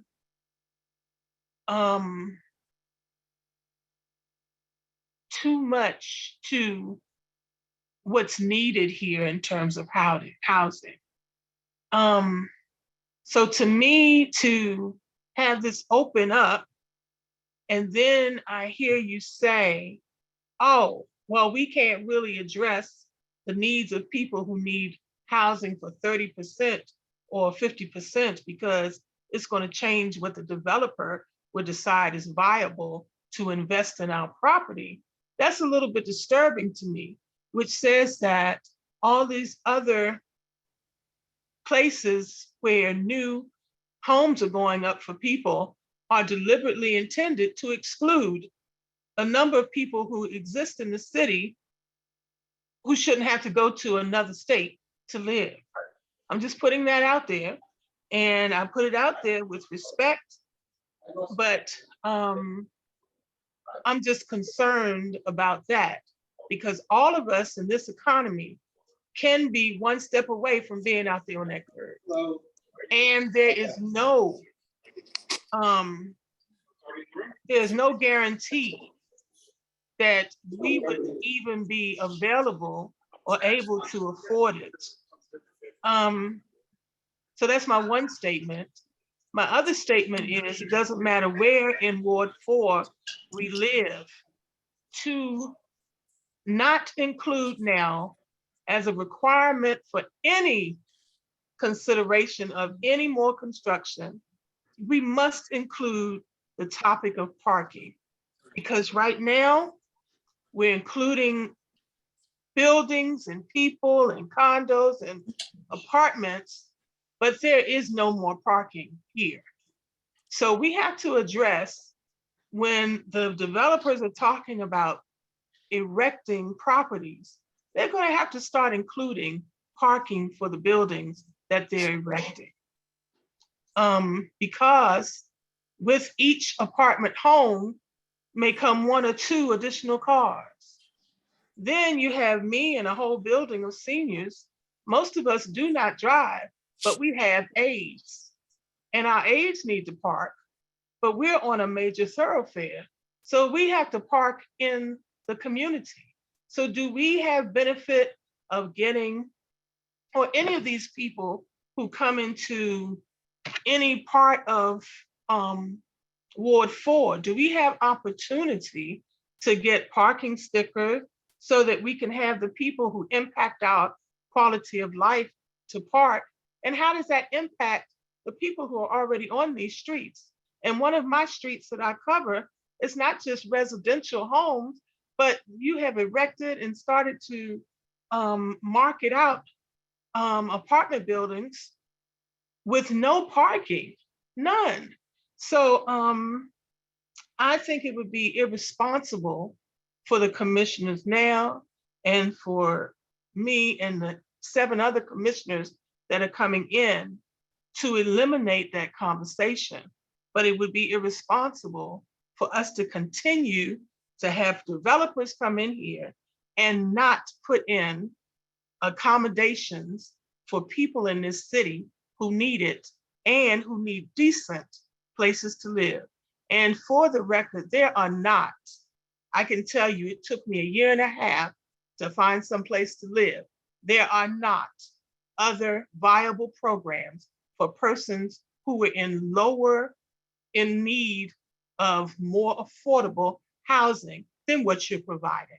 And I say that with respect, and it was not to start out on the wrong foot with anyone, but I have to really be sincere to represent the people that entrusted me, but the people collectively in our ward.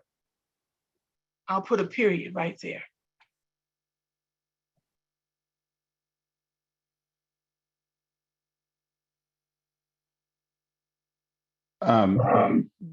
So I can just respond to a couple things. One is that I just wanted to be clear that the building does have inclusionary units. They're required by law. The builder cannot, the developer rather, cannot get a building permit unless they have these inclusionary units. And so there is that minimum requirement that will be satisfied here. I hear your point about the lower income levels, but that is, as I mentioned, that's not what the inclusionary program is targeting. And so that's what this building will satisfy, is what the inclusionary zoning requirement is, which is the 10% at 60% MFI. With respect to parking, it's a point well taken. I think, unfortunately, for this property, there's no way to provide parking. The building fronts on 3 streets, doesn't have alley access. There's no chance that a curb cut would ever be approved here. It violates all sorts of DDOT policies for placement of curb cuts. So that's why we're seeking the parking relief. Is it's physically almost impossible to provide parking here because of the restrictions on how the property is oriented. Carrie, I would just add that the RPP program, the residential parking program, would also prohibit, is my recollection on this one, would prohibit. Can you speak to that? Because I think the issue of parking in the neighborhood is a valid one. So that's a good point. A little bit? Yeah, that's a good point. Because so the way the RPP program works is blocks have to be residential blocks, which is a key point, have to be, as the ANC probably knows, there's a process for getting a block designated as RPP. Commercial blocks cannot be designated as RPP. So because this building would have an address of either Kennedy or Georgia Avenue, which are both commercial blocks, excuse me, the building would not be eligible for RPP. So residents living in this building would not be able to get RPP stickers even if they wanted to. So it's going to be a self-selecting group of people who live there in any event for that reason. You all speak to this developer's history and how many units they've developed in the past and how many of those units have been in the District of Columbia.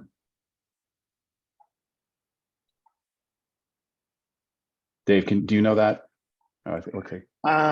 So this is his first project within the district. I can't speak to the overall history of the firm in terms of how many units they've built, other than that when we did our due diligence with them, that's several very large properties that they had done in Texas, and had acquired these 4 properties, here at this intersection as a first foray into Washington, D.C. So they are experienced developers. They're not experienced within the District of Columbia. I don't know the nuances of what attracted them to this site and to the District of Columbia. But yeah, this will be their first project, which is why I think they've retained Carrie in our office. We are, very familiar with the process here in town, and with the needs of the residents and what is attractive to people here. And so we certainly do hear all of these comments about affordability, and again about parking. And I hope that we've addressed those, at least to everybody's understanding, and maybe not to everybody's satisfaction.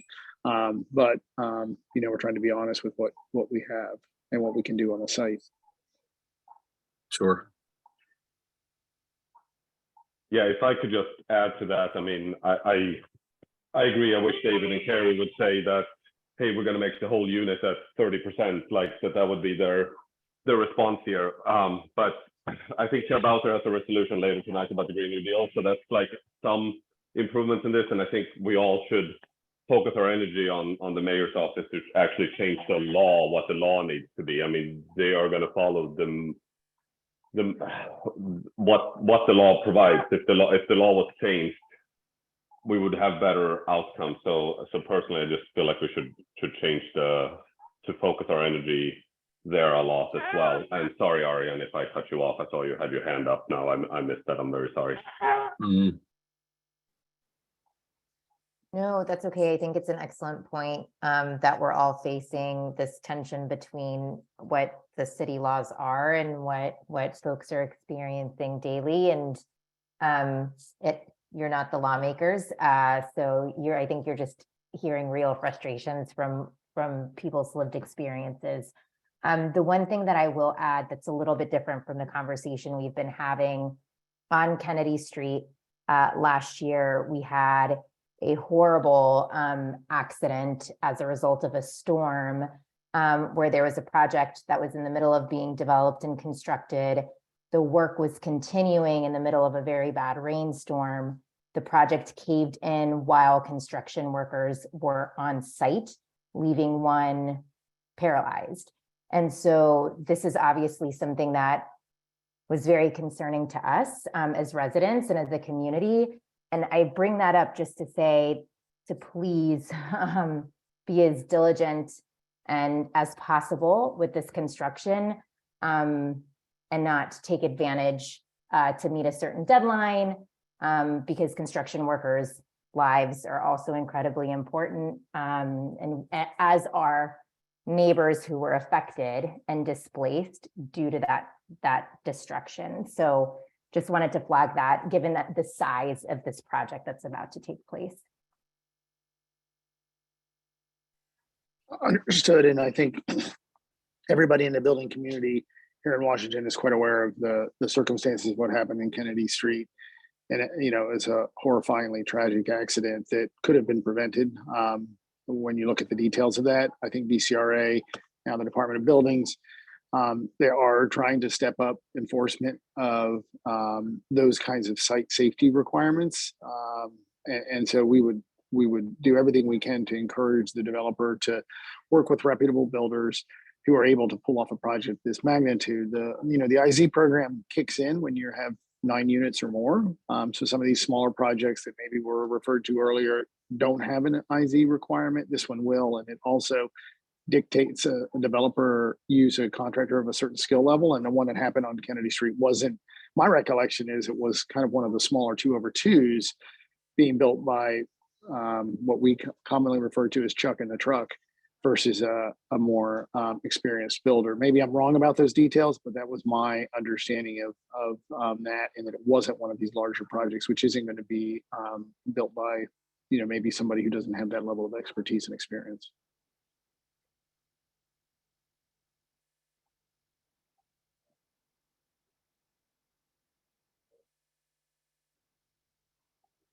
Okay. Any other comments from the community? Yes.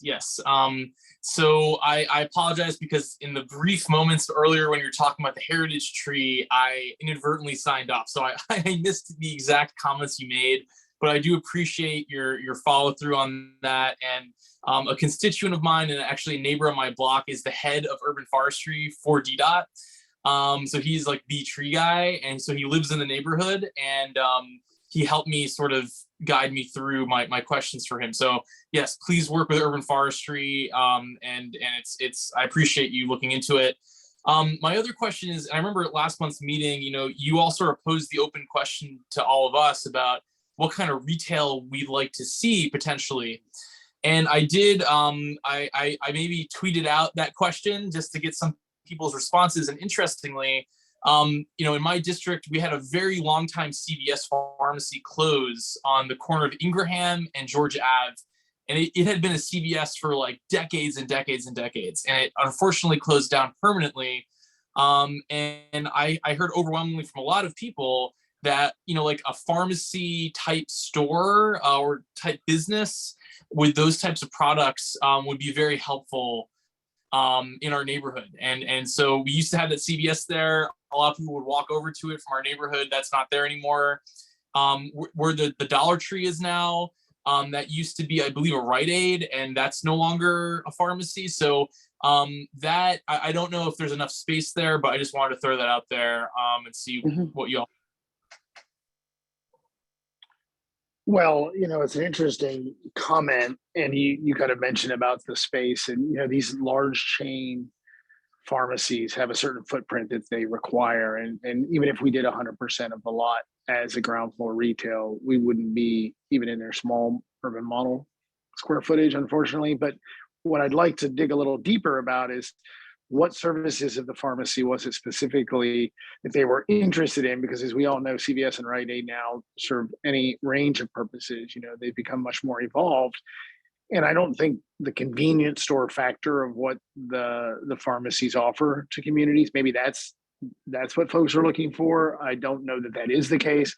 Whether a restaurant is the highest and best use there, or a quick, fast casual restaurant is a better use there, if that's what they're looking for in terms of, providing a food opportunity, or if it's the pharmacy purpose itself, or if it's the minute clinic kind of role that pharmacies are starting to play. But to put all of those things together with the CVS or Rite Aid, it's a reality that we deal with across the region, that those sort of footprints need to be much larger because of how evolved the pharmacies have become. And so they're leaving the small footprint sites, and this is just not going to be of a footprint that can satisfy that full-blown pharmacy. But I'd like to hear, maybe if you know a little bit more about what it is when they say a CVS. Are they looking for medical, or are they looking for pharmaceutical, or are they looking for fast casual kind of food offerings?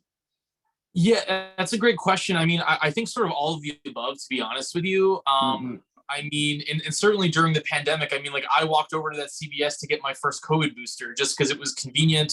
But a lot of seniors, did use that to get their prescription medication. And really the closest CVS at this point is the one on First and Kennedy, which is, for a long way away.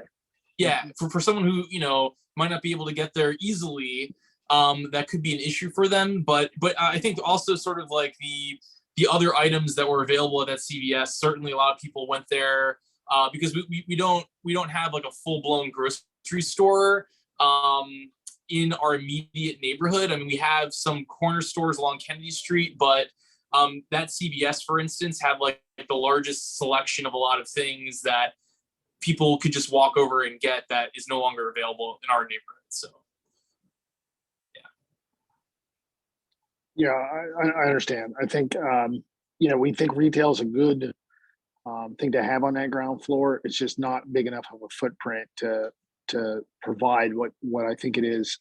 I would encourage you all, knowing what Carrie and I deal with all over the city, that you would not be the first commission on a large scale project to encourage grocery stores and pharmacies as part of what you'd like the developer to support in their search for tenants. I just don't think this is the size you're going to have those opportunities. This is just too small for that. So it's a very good request, and I would encourage current and future commissioners to bring those issues up. Carrie and I hear this in different jurisdictions. There are different ANCs across the district. And Carrie can probably speak to just as many as I can. That those are things that ANCs ask for and developers work for. We have clients who are developers. When they hear that, they take those seriously because the approval of the ANC is that important. So unfortunately, I don't think, as I said, 100% lot occupancy of this is just not going to be enough to get you a grocery store or a pharmacy, a full service pharmacy, like what you're describing. That makes sense, but appreciate it.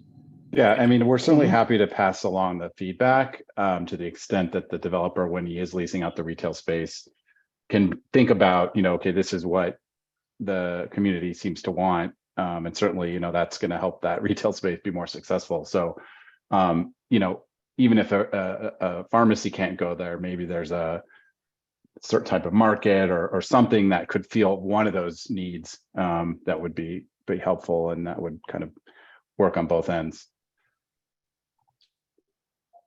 Right, so I think we're over time. Are there any final comments from public or any other commissioners? Yeah, this is Joy Pinckney again. I'd like to ask a question. Okay, let's try to keep it brief, please, because we Yeah, are it'll be very brief. wrapped up. Thank you. We have a space for retail in the bottom of our building. Who is responsible for like getting people to consider moving in there?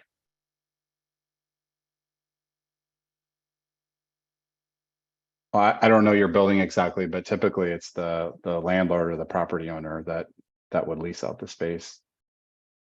Okay, thank you. Mhm.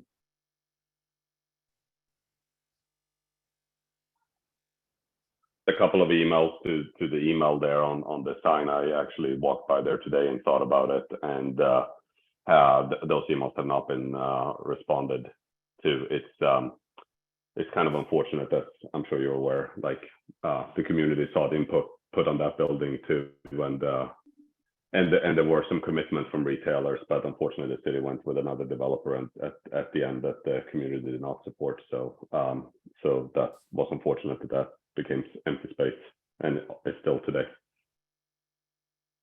Commissioners, if I may, this is Gabriela Mosi here on Uptown Main Street. Yes, we are also disappointed. For over a year, we've been calling the contact that was posted publicly to call for interest on that location. We've been given other contacts. We have called all of them. We have emailed all of them. We've had interest from potential retailers. We have also suggested that they call, and they could be very good community-oriented businesses, and that what I would consider a primo spot on Kennedy. And the contacts is one of the developers, because there were 2 or 3 that were part of that project. And we've received maybe 1 or 2 emails and no concrete answers, and a lot of kicking the can around. So maybe this is something that we could talk about offline, since this is a different project. I think though, Gabriela, you mentioned a good point, and yes, it is a different project, but I think we're talking about the same thing. So we can only be as helpful as we know, what's going on. And so to the extent that you can sort of share those emails with us or that correspondence, and we can put pressure on Department of Buildings or the mayor's office to get a response from the developer, I think that that's just incredibly important. So at least it's the first that I'm hearing about that for that particular location. And so please look at us as partners, because the more pressure that we can put from every angle, I think the more responses we can get. So. Yeah, thank you. I actually am attending a meeting with new officials and representatives from these 2 new agencies, Department of Buildings and now the Department of Licensing, to understand who's going to be doing what. As you know, vacancies, and the issue of vacancies is very big. I'm very glad to hear that I believe Jamilet is meeting with DIMPED and doing a walkthrough with DIMPED. I raised my hand right at that moment. I think that my hand was missed to chime in about not only the nuisance properties, but this particular property was not a nuisance, but it's vacant, and it could be put to good use. So whoever is invited to this meeting, please bring it up. I will bring it up at my meeting tomorrow. Yeah, and we'll see what else we can dig up. Yes, thank you.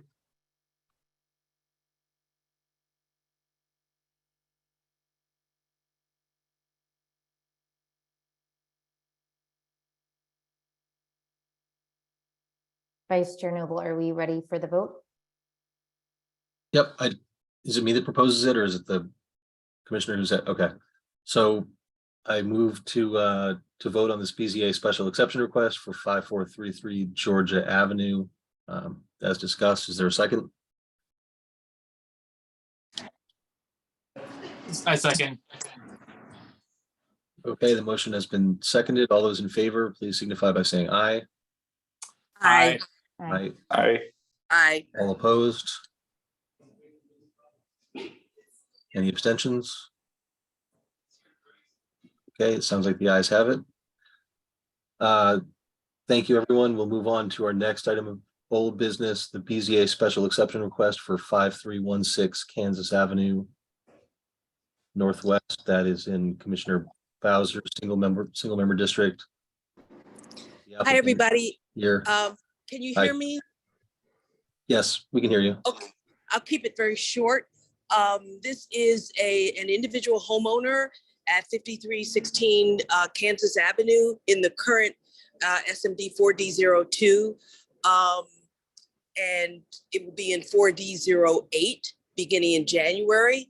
But the owner wants to enlarge and expand the rear deck. It's quite small. I went back and took photos, and I've sent the commissioners over time the information. And after our last meeting, the applicant sent, and I forwarded them to the commissioners, sent 5 letters from the adjoining neighbors and other people on the block who are not opposed to the expansion and enlargement of that rear deck. If the representatives, they know it's going to be voted tonight. I don't know if they're there because I can't see who is there, but if they want to add something before we move this and take it to a vote. Let me get the name of the, is Sarah Harcum there? Hi, Commissioner, this is Marty Sullivan. I work with Sarah. She's my assistant. Yeah, I'm the zoning counsel for the applicant. Okay, do you have any final remarks, any final information, and can take maybe a question or two before we vote? Sure, happy to take a question. I mean, I can show a site plan if anybody wants to see that. We showed it last month, of course. We're asking for special exception relief for lot occupancy and for a rear yard setback because the deck extends. It's basically a deck near the back of the property, and it's connected to the house where there's a smaller deck, and that's why the rear yard relief as well, because it's essentially one structure with the house because of the walkway back, and having that walkway allows the space under it to stay green. And correct, we do have support letters specifically from the 2 adjacent neighbors and a few other neighbors as well. Okay. Are there any questions from commissioners? And after that, we'll move to the public. No questions, commissioners? Okay. Any questions from our attendees? I can't hear, so because I'm in the hotel in Los Angeles, so I can't really tell if anyone's raised his or her hand, or. But if you don't see any hands. Okay. All right. If there's no further dialogue, I move that the applicant, that ANC 4D support the application of the applicant at 5316 Kansas Avenue Northwest in the enlargement and expansion of the deck. The issues, let me say this before I go along with the vote. Sorry about that. It's usually the questions, because I reread the regulations. It's light, air, disturbing any light and air with your adjoining neighbors, how it's going to look from the street. There's no problem from the front of the street, but it really doesn't, it doesn't seem that it's going to have much impact from the alley either. So the types of criteria that the regulations raise, I don't see a problem with it.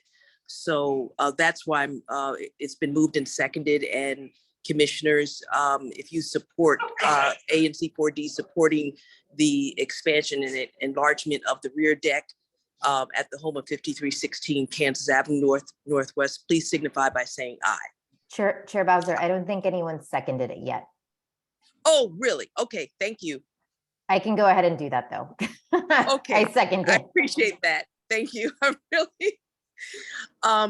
It's been moved and seconded, and I stand corrected. Thank you, Commissioner.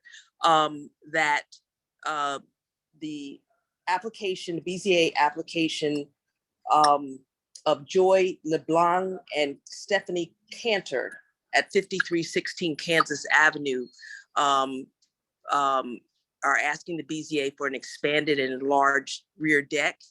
And all in favor of that, of ANC 4D supporting that effort, please signify by saying aye. Aye. Aye. Any opposed? Any abstentions? The ayes have it. Thank you, Commissioner Noble. Great, thank Thanks, you. Joel. Okay, so we will move on to new business here. We've got an alcoholic beverage regulation administration notice regarding Neptune Room at 5405 Georgia Avenue Northwest. And I'm going to put that notice on the screen here.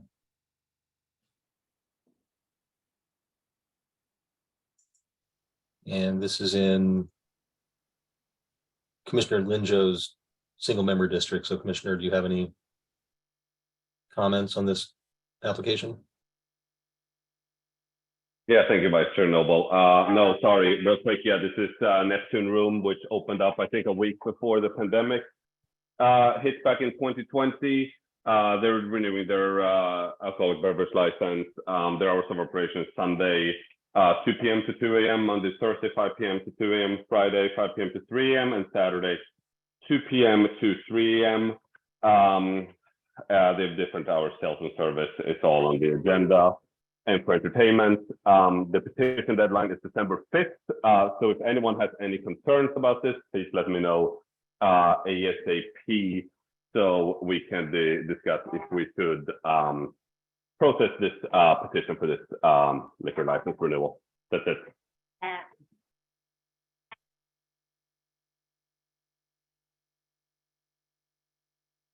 Okay, thank you, Commissioner.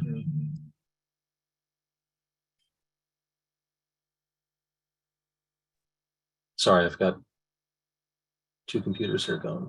Okay, so the next item of new business we have is the ABRA application for Nana Ethiopian Restaurant at 4815 Georgia Avenue. That is in my single member district. I have no opposition to their renewal. Does anyone have any feedback, any other community commentary?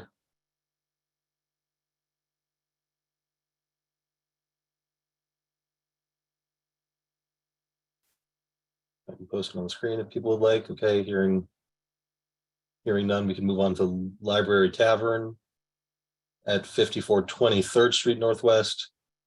Library Tavern has filed a petition to amend or terminate the settlement agreement attached to its license. This is in Chair Bowser's single member district.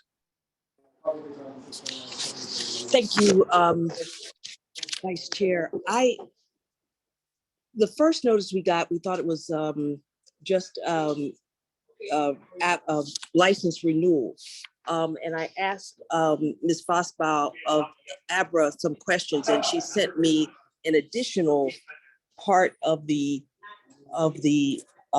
posting, which was requesting the ownership requesting to terminate or amend the settlement agreement that we had since the beginning of the operation of that restaurant in 2017.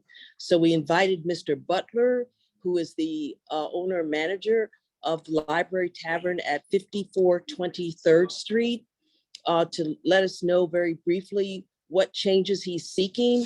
And what I'm doing is, since we got late notice of the request to amend and terminate the settlement agreement with between ANC 4D and this establishment, I wanted to file a protest only so that we could be able to negotiate whatever changes the parties feel are necessary. When I say the parties, ANC 4D and Library Tavern.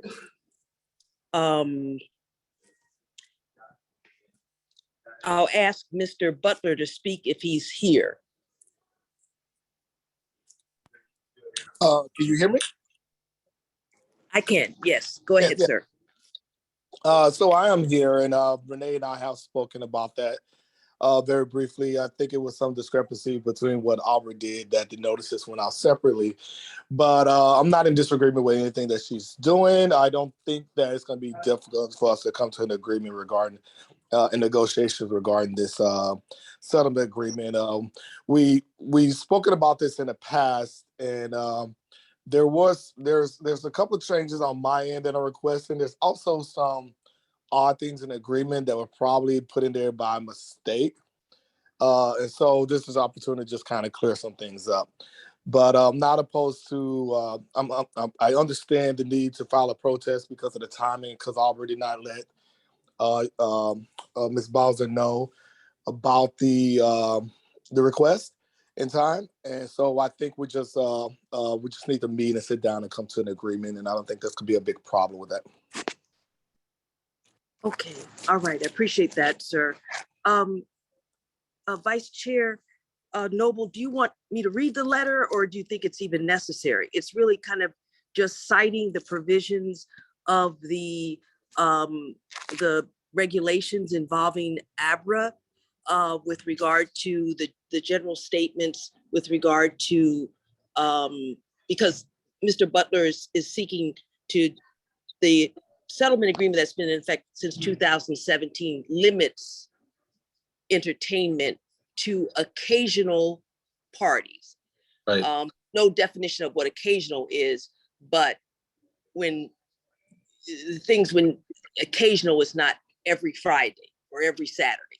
And so we may need to work on that because, as I say in my letter to ABRA, we're not trying to thwart the success of a small business, but with more entertainment will come more complaints, because we did have some complaints from a guy on Kansas Avenue who since moved. He complained about everything, but some, there is some legitimacy to it. So basically I cite sound, noise, peace and quiet, and parking as reasons to protest so that we can negotiate and reach an agreement.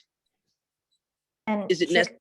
Chair Bowser, I'm so sorry, and Vice Chair Noble, I'm so sorry to interrupt. When we amended the agenda, we did not vote to include an amendment to the agenda that would include a vote for the protest letter. I'm so sorry, Chair Bowser. I think we should probably do that very quickly so that we can formally amend the agenda to include that, and then we can proceed. I'm sorry that I forgot to add that. Okay. So, sorry, Bowser, why don't you go ahead and move to, yeah. I'd like to make a motion to amend our agenda for tonight in order to vote on sending a protest letter to ABRA before the protest deadline, before we meet in December, and so that we can have time to reach a settlement with the owner and manager of Library Tavern at 5420 3rd Street Northwest. I'll second that. Okay. All in favor of, want to do it, Vice Chair? Well, I'll do it. All in favor of amending to add the issue of a protest letter of the ABRA license at 5420 3rd Street Northwest, please signify by saying aye. Aye. Aye. Any opposed? Any abstentions? The ayes have it. Okay, thank you. Thank you for that, Commissioner Bouquet. And so is it necessary, do you think it's necessary for me to read the letter? but maybe to give everyone a clear idea of what we're talking about, the attendees. The letter says, good day, Abra Legal Department. Advisory Neighborhood Commission 4D files this letter to protest the renewal of applicant Library Tavern's Class C Tavern license number 105058 and the applicant's petition to amend, terminate the settlement agreement attached to the license. ANC 4D voted this protest this is what we're voting on, voted this protest at its properly noticed November 16 public meeting in the presence of a quorum. Okay, the settlement agreement effective since 2017 limits entertainment, the business inside the premises and outdoors on the sidewalk cafe. The approved settlement agreement provides that applicants shall have no music or live entertainment, including speakers or amplified music outside. Settlement agreement also states that applicants shall have live entertainment limits to occasional private parties only. Further, the settlement agreement limits the occasional live entertainment to the hours between 9 p.m. and 12 a.m. Pursuant to section 25-725, noise from licensed premises, ANC 4D protests the amendments termination of the settlement agreement because the above cited restrictions on entertainment would end, including the entertainment limitations and the prohibition of music and live entertainment on the sidewalk cafe. Specifically, well, I didn't have to go into that. Further, directly across from the applicant's premises, I want to say specifically because the 5400 block of 3rd Street is a residential block except for the applicant. Also, directly across the street from the applicant's premises is the rear of the 5400 block of Kansas Avenue Northwest, which is a fully residential block of row house homes. Accordingly, ANC 4D alleges that the amendment termination may violate the requirement that the license shall not produce any sound, noise, or music of such intensity that it may be heard in any premises other than the licensed establishment. I kind of got wordy on this, but anyway, pursuant to 25-313 appropriateness standard, ANC 4D protests the termination based on the effect of the establishment on peace, order, and quiet. So basically that's it. The final paragraph says, ANC 4D intends to negotiate a reasonable settlement with the applicant so that the neighborhood peace, order, and quiet can coexist with the successful operation of the applicant's business. And that's the protest letter. Are there any questions from commissioners and or our public attendees?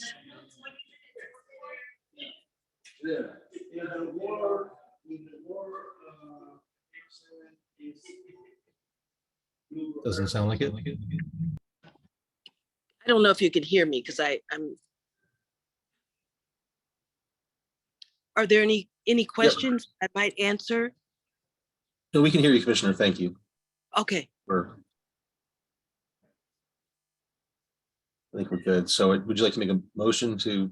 I would.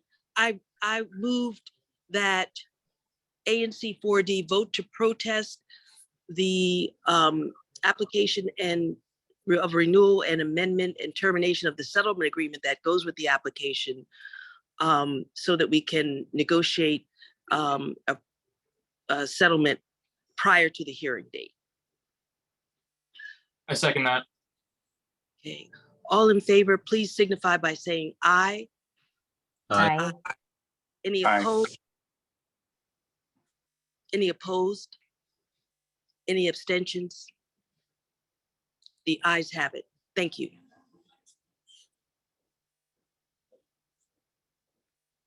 Okay, so we'll move on to our next item, which is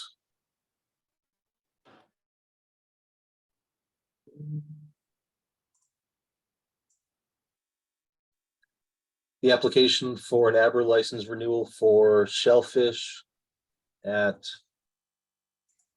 443 Kennedy Street Northwest. Can you all hear me? Yes.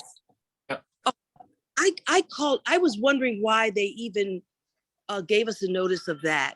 And I don't think there's any problem because the business hasn't started.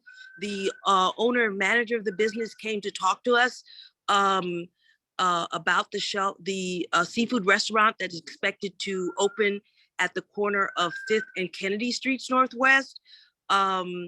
When I talked to Ms. Fossbaugh last week, what she said was that she didn't know that the restaurant is not operating, but she said it if it were operating even for a day, they would have to renew because all of the tavern licenses have to renew at the same time. But she said, but I don't think there's any problem with it because they haven't really started. But so the renewal of the notice is really kind of perfunctory since this establishment hasn't started, even though she said that if it expected to start it within the next week or month, they would still have to do the renewal. They would still have to notify the public of the renewal. So I have no problem with this. I mean, the business is not open. It seems like it's going to be a great business. The only thing she was gonna have someone check to make sure that the posting was up there. Otherwise, there's nothing to do. Hopefully that's clear to everybody. It's really not open, and the owner came to us early in the year, but they have not gotten started. So there's nothing to speak of. Thank you. Right. I think the key point is that each of these type of licenses renew on the same date in the calendar. So it's not like you get a license for a certain number of years. It's that you get a license up until the renewal of all of these licenses across the city. Right. Okay. The next item is the application requesting an entertainment endorsement to provide live entertainment with dancing for Mariachi Lounge Bar and Grill at 5217 Georgia Avenue Northwest. That is Commissioner Israel's single member district. Yes, thank you. So this establishment, as Commissioner Noble just mentioned, they are requesting an entertainment endorsement to provide live entertainment with dancing from 8 p.m. to 4 a.m. 7 days a week. So every single day until 4 a.m. There would potentially be live entertainment with dancing with a total occupancy load of 60 people. And the current alcohol beverage sales, service, and consumption hours are from 11 a.m. to 2 a.m. Sunday through Thursday, and 11 a.m. to 3 a.m. on Friday and Saturday. So there are a couple of issues with this. First off, I want to mention that I attempted to reach out to the applicant, both via email and the phone number provided on the ABRA notice. And I've not heard back after numerous attempts so that I could speak directly with the applicant about, what specifically they were envisioning for the live entertainment with dancing, because that's the only description we have. And they never reached back out to me after numerous attempts. So I just want to note that. And it should also be noted that all of the other establishments, bars and restaurants on that block of Georgia Avenue at the latest are only open until 3 a.m. on Friday, Saturday. So, and to my knowledge, none of them have an entertainment endorsement currently. So this establishment not only wants the entertainment endorsement, but they want to stay open an hour later, and not just Friday and Saturday, but like 7 days a week. And this part of Georgia Avenue, the rear of the alley of the property, faces the 5200 block of Illinois Avenue in the rear, and the rear of the 900 block of Hamilton Street and 900 block of Ingraham Street. So on three sides behind this establishment are all single family row houses who are my constituents. And the protest deadline for this is December 12th. And our next ANC public meeting is December 21st. So this is the last opportunity at this meeting now to consider a protest letter, which I have written up and will be the next thing that we discuss. But I am protesting this request because, number one, the applicant is completely unresponsive. We have, like I just mentioned, a bunch of families and residents that live immediately around this. And many of them have reached out to me in opposition to this. Some of them are on our call tonight. So when we open it up to the community, you will be hearing from them. And there are some other issues that we've dealt with over the past many number of years at the corner of Hamilton Street and Georgia Avenue. Having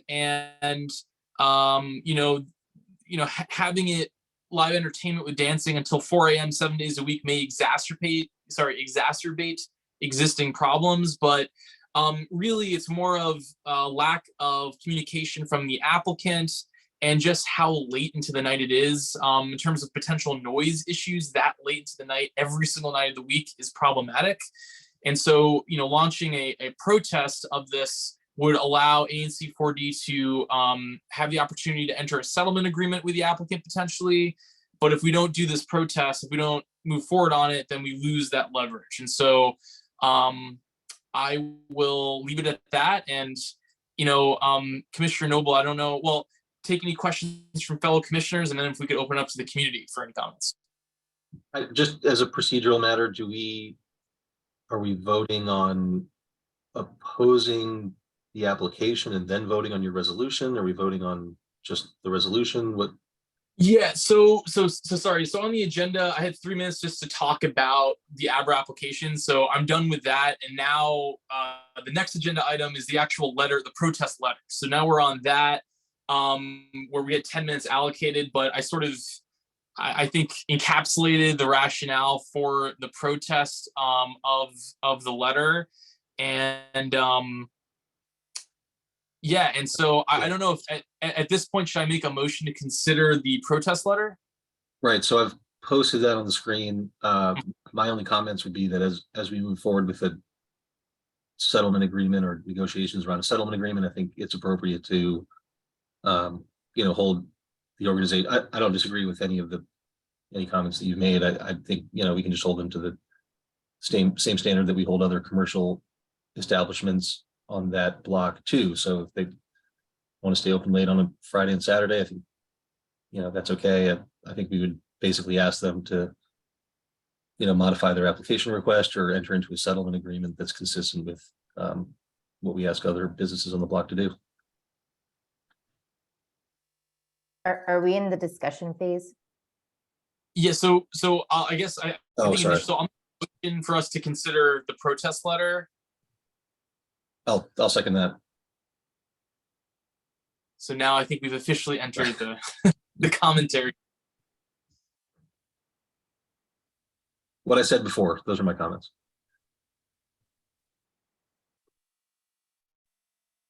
I just want to add, so I don't disagree with this protest letter that's before us today. I just want us to be very careful as a commission to not make any correlation to other issues that may be occurring on a block and tie them back directly to a business if we don't know if there is correlation with a particular business. So I understand that there are things happening, and I am all in favor of working to try to get those things to not happen. But I just want to be very careful about associating them with a particular business when we don't know if that business is actually perpetuating it. So I wanted to just make that comment.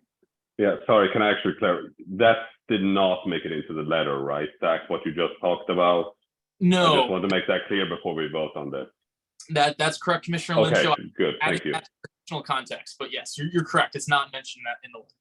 Yeah, I mean, as you said, you said maybe it's an if there, so I'm not sure if that context should be appropriate for this business.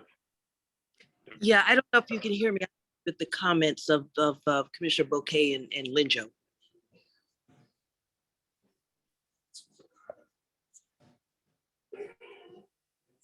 Yeah, and I agree with that too. I think it's just more a matter of asking them to adhere to the community standard that we've established with other establishments. Yes, I agree. And so there's potential noise issues that I wanted to talk with the applicant about, but it is extremely problematic if after numerous attempts that the applicant is just completely unresponsive. That's just not acceptable to, honestly, the ANC or the community or the residents. And so, unfortunately, we're put in a position where we have to launch this protest to get to them to the table so we can have that conversation with them. Right. So was there another comment? No. So, if no other commissioners comments, could we allow any members of the public to comment if they would like on this? Any comments from the public?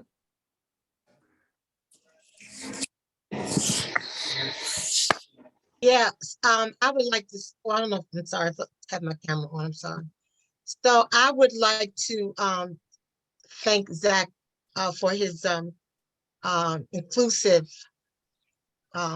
comments, because personally, and I've lived here quite a long time in this community, we don't need an establishment that's going to have all that going on 7 days a week. It's too much.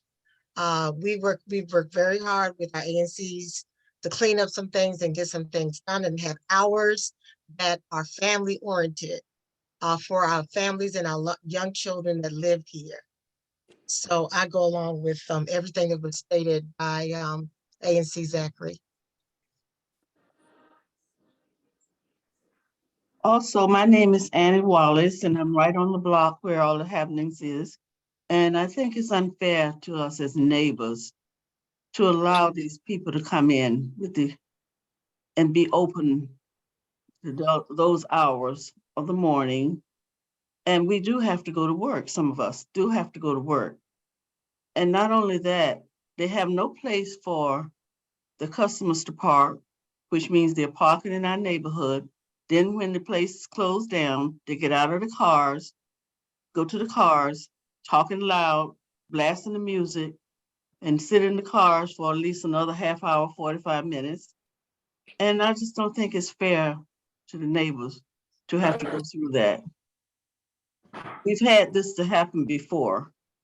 This is not our first experience. We've had it to happen before with another restaurant. And you know, how much do we need to tolerate these type of activities? So please go along with us, because as the young lady said, we do have children, we have families, and some of us still work. I'm also a resident on Hamilton Street, and I second everything. Thank you, Zach, for all of the efforts. The parking is an issue, potentially going to be an issue. The noise is potentially going to be an issue. And so long as I think it's reasonable to request that we're giving them the treatment that we're giving the other entities that are in the neighborhood. Thank you for letting us participate. Well said, and this is Dan Zagorin, and I also live on Hamilton Street, not far from the location of the Mariachi Lounge. And I agree with all of the points that the community has made and that Commissioner Israel made. And just to kind of underscore a couple of points here, I think one of the primary concerns is that this will effectively operate as a nightclub in very close proximity to a residential neighborhood. And while this, isn't a zoning or development issue, I did look at the 2021 DC comprehensive plan, which I think is instructive here because it identifies this block as, mixed use, medium density residential, and low density commercial, which says to me that the predominant purpose of this location is residential. And that's not to say that, there can't be commercial businesses, but I think we have to consider the character of those businesses and whether they will fit kind of with the local residential community. Second, as Commissioner Israel mentioned, this block has been a problematic area, and I'm sensitive to the concern that we don't want to tie those to this, those issues to this particular business, but we do need to be careful about that community standard that has been set, right?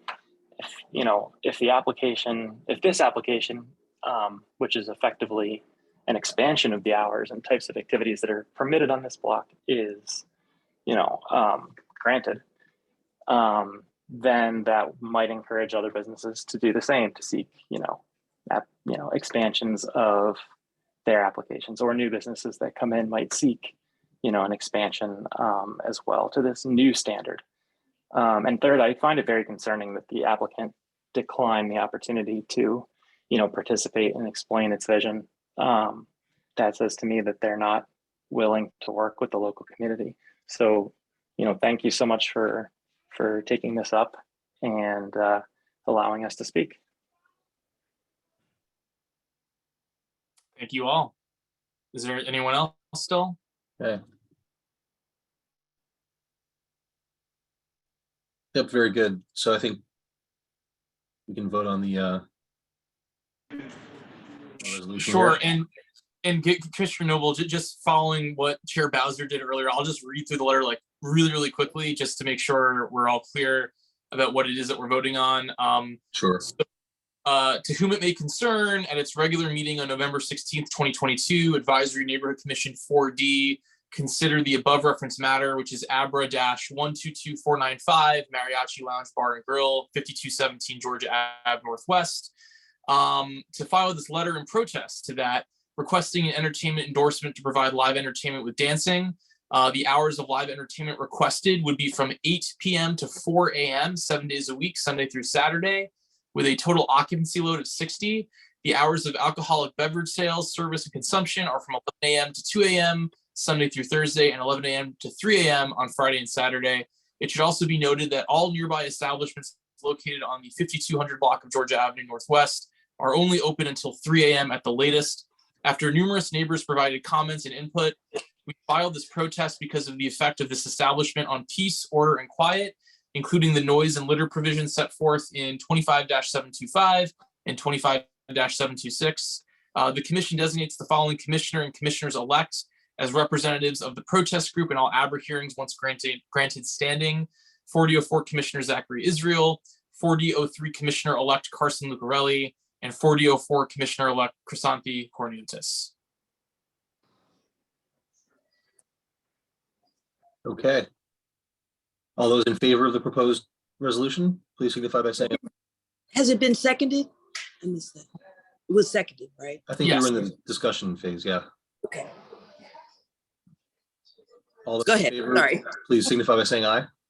Aye. Aye. Aye. All opposed? Any abstentions? Okay, the ayes have it. The resolution passes. Thank you.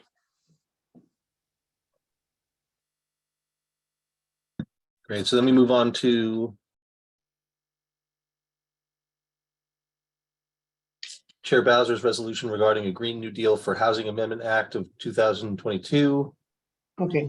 System I'm gonna housing as a human if right. you don't mind, I'm gonna leave just because I'm gonna go get the pager. Yeah. So they voted to. Pardon me? Oh, sorry, May I- that was for someone that was off mute.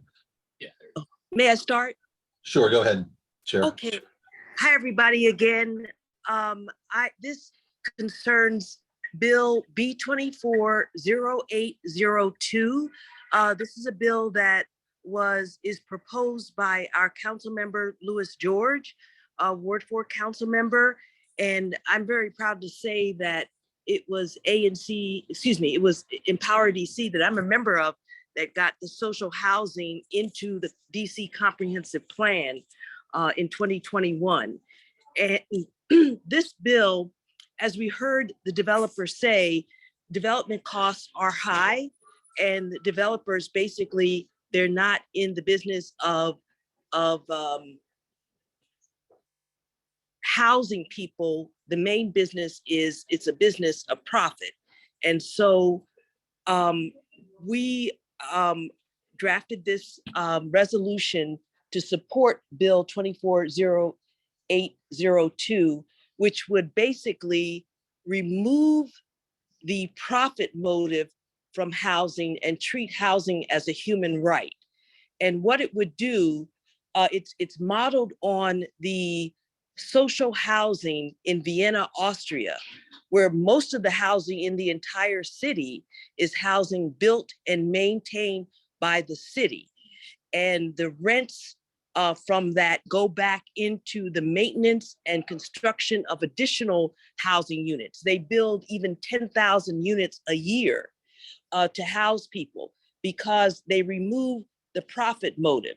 The problem is what we've seen in the District of Columbia. I don't want to go on too long, but what we've seen in the District of Columbia, the housing is commodified. And that means that we have more foreign investment. And even with investment here, it's treated as an investment vehicle, not as the means to house and shelter people.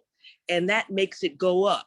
I remember several years ago, at least 4 years ago, maybe 5 years ago, in our commission, we were talking about affordable housing.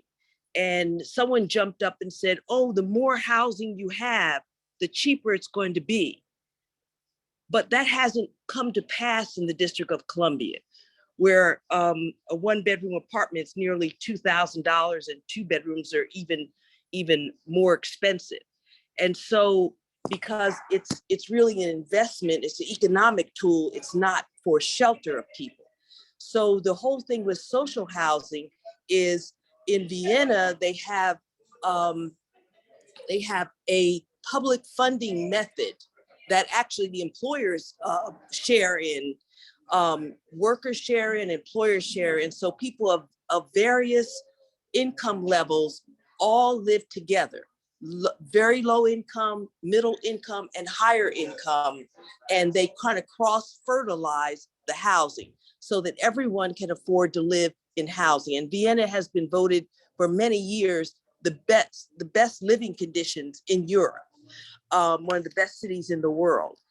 And that's because of the social housing development. This bill would define social housing development as housing owned by the district for extremely low income, very low income, and market rate housing that cross subsidizes it. So it will not be like the public housing that we had here in the District of Columbia for generations, which has not been kept up. The public housing, I don't know if people know, public housing in the District of Columbia since the 80s and 90s has been so bad that in a couple of different housing developments, when I did research on this a few years back, the first floors of those public housing units were unlivable because the pipes were so old they were leaking, and there was raw sewage running in the building because of disrepair.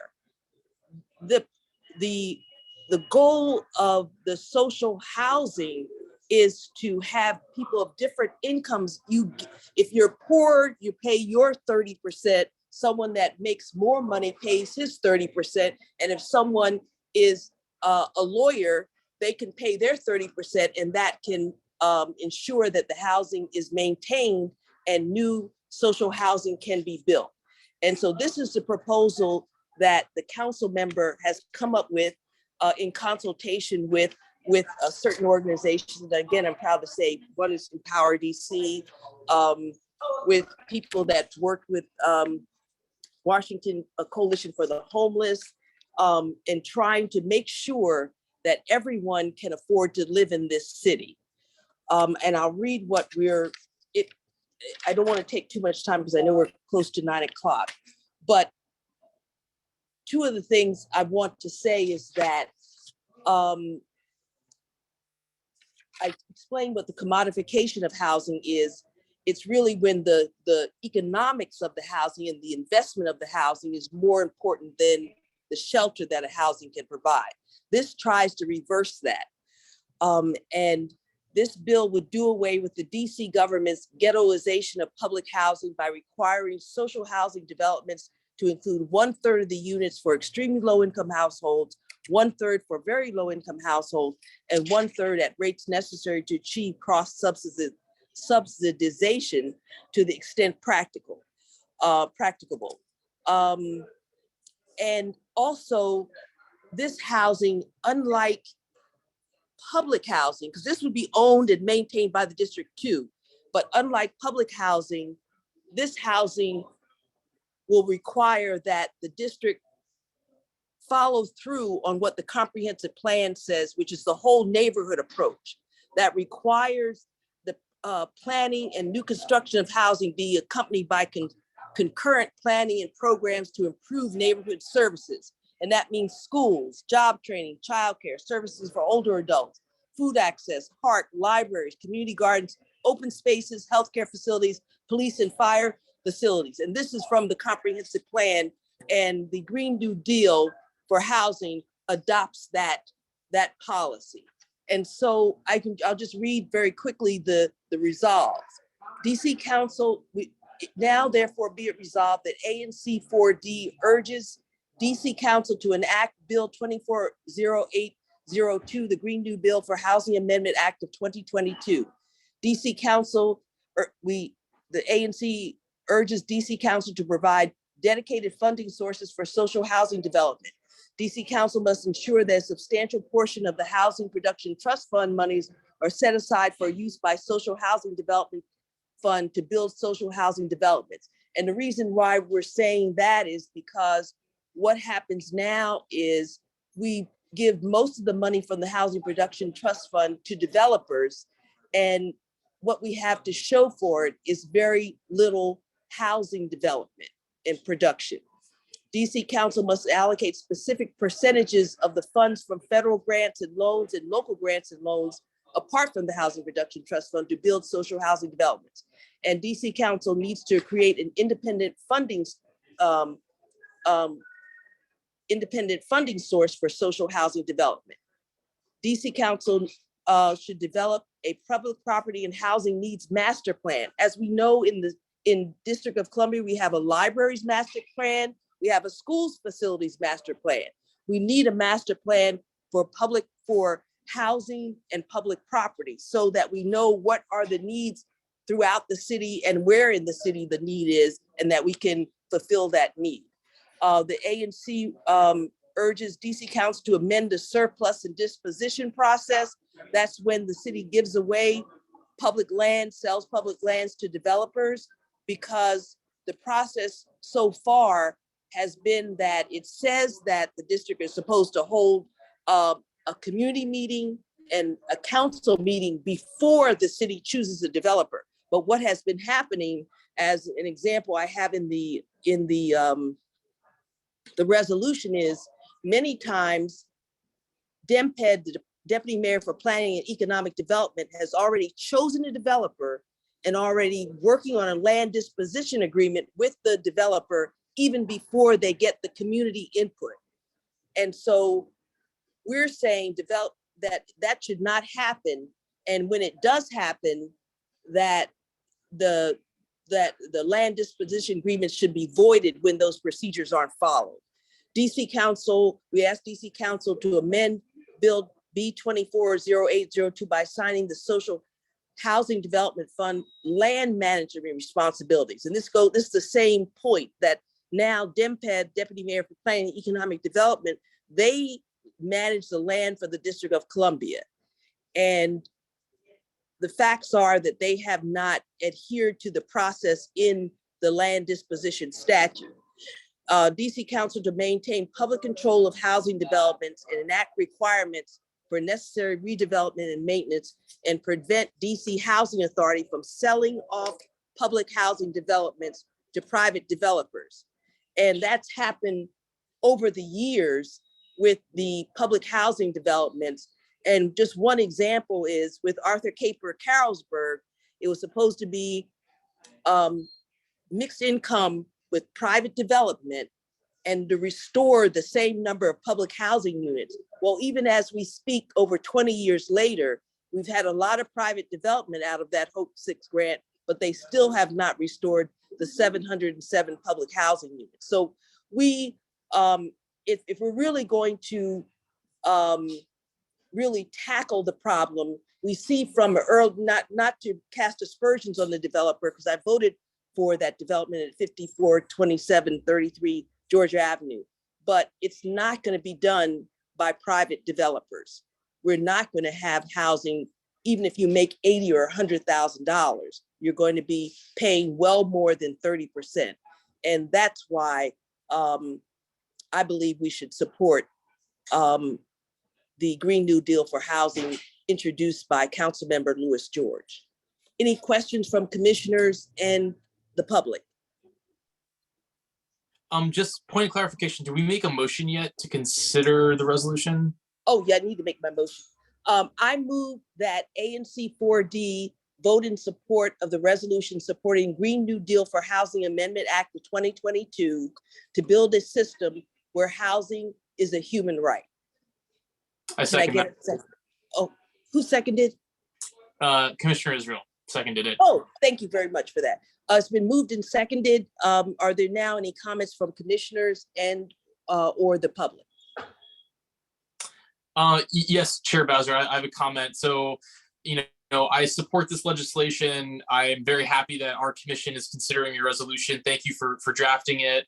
I mean, I think we all can acknowledge that we have an affordable housing crisis in the District of Columbia. You know, for anyone that's been paying attention, all of the, you know, unfortunate controversies that have surrounded, you know, DC's housing authority is basically a complete dereliction of duty amidst the crisis. And so anything that our government can do to be innovative when it comes to housing, we should put everything on the table. And this is one of those things that gets us closer in that direction.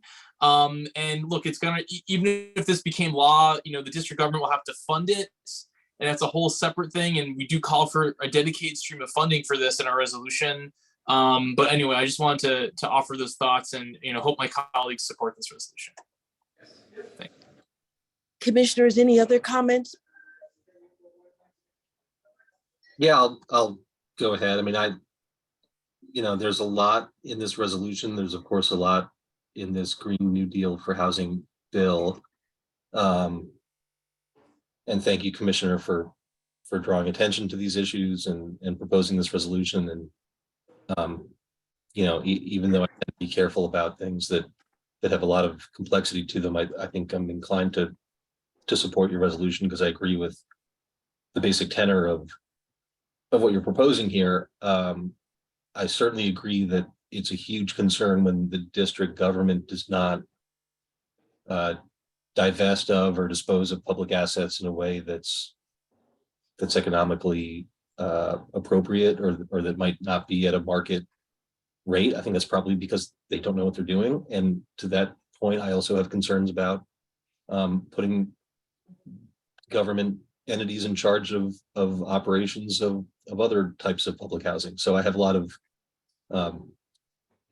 different views here, but fundamentally, I think you know, we all agree that we want the city to be a safer and healthier and more inclusive place for residents. And one of the tough parts of this issue is that the District of Columbia proper is not that large, and there's only a certain amount of land. And I think the government should be held accountable to do the thing with the land that it does own and it does manage. And again, I think that the debacle that we've seen with the DC Housing Authority is a good example, right? They, you know, do you want to put them in charge of more stuff? I don't know. But I do agree with the spirit of what you proposed here. So thank you.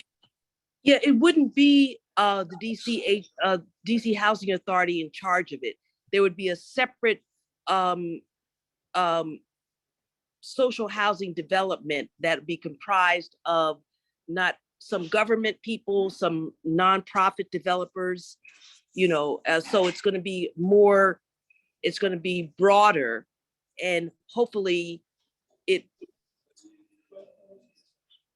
be better. I mean, I think. Yeah, I mean, the last thing I would say, and one of the oversight. citations that you actually have here in the resolution distinguishes between the private landlord and the institutional buyer. And I think that's an important thing to consider as well. I don't think there's anything wrong with someone coming in and trying to fill a need in the market and trying to you know, be a small landlord in their community, and maybe they have a few rental units and so forth. And I think we have some of those people in our community. But if you see what, you know, if you follow the national financial news and multi-billion-dollar private equity firms and hedge funds buying into our community and using their leverage to push folks out, yeah, I just think there's a fine line, as you said, between, you know, kind of smaller developers and these large institutions that certainly don't have the interests of the District of Columbia at heart. Any other comments?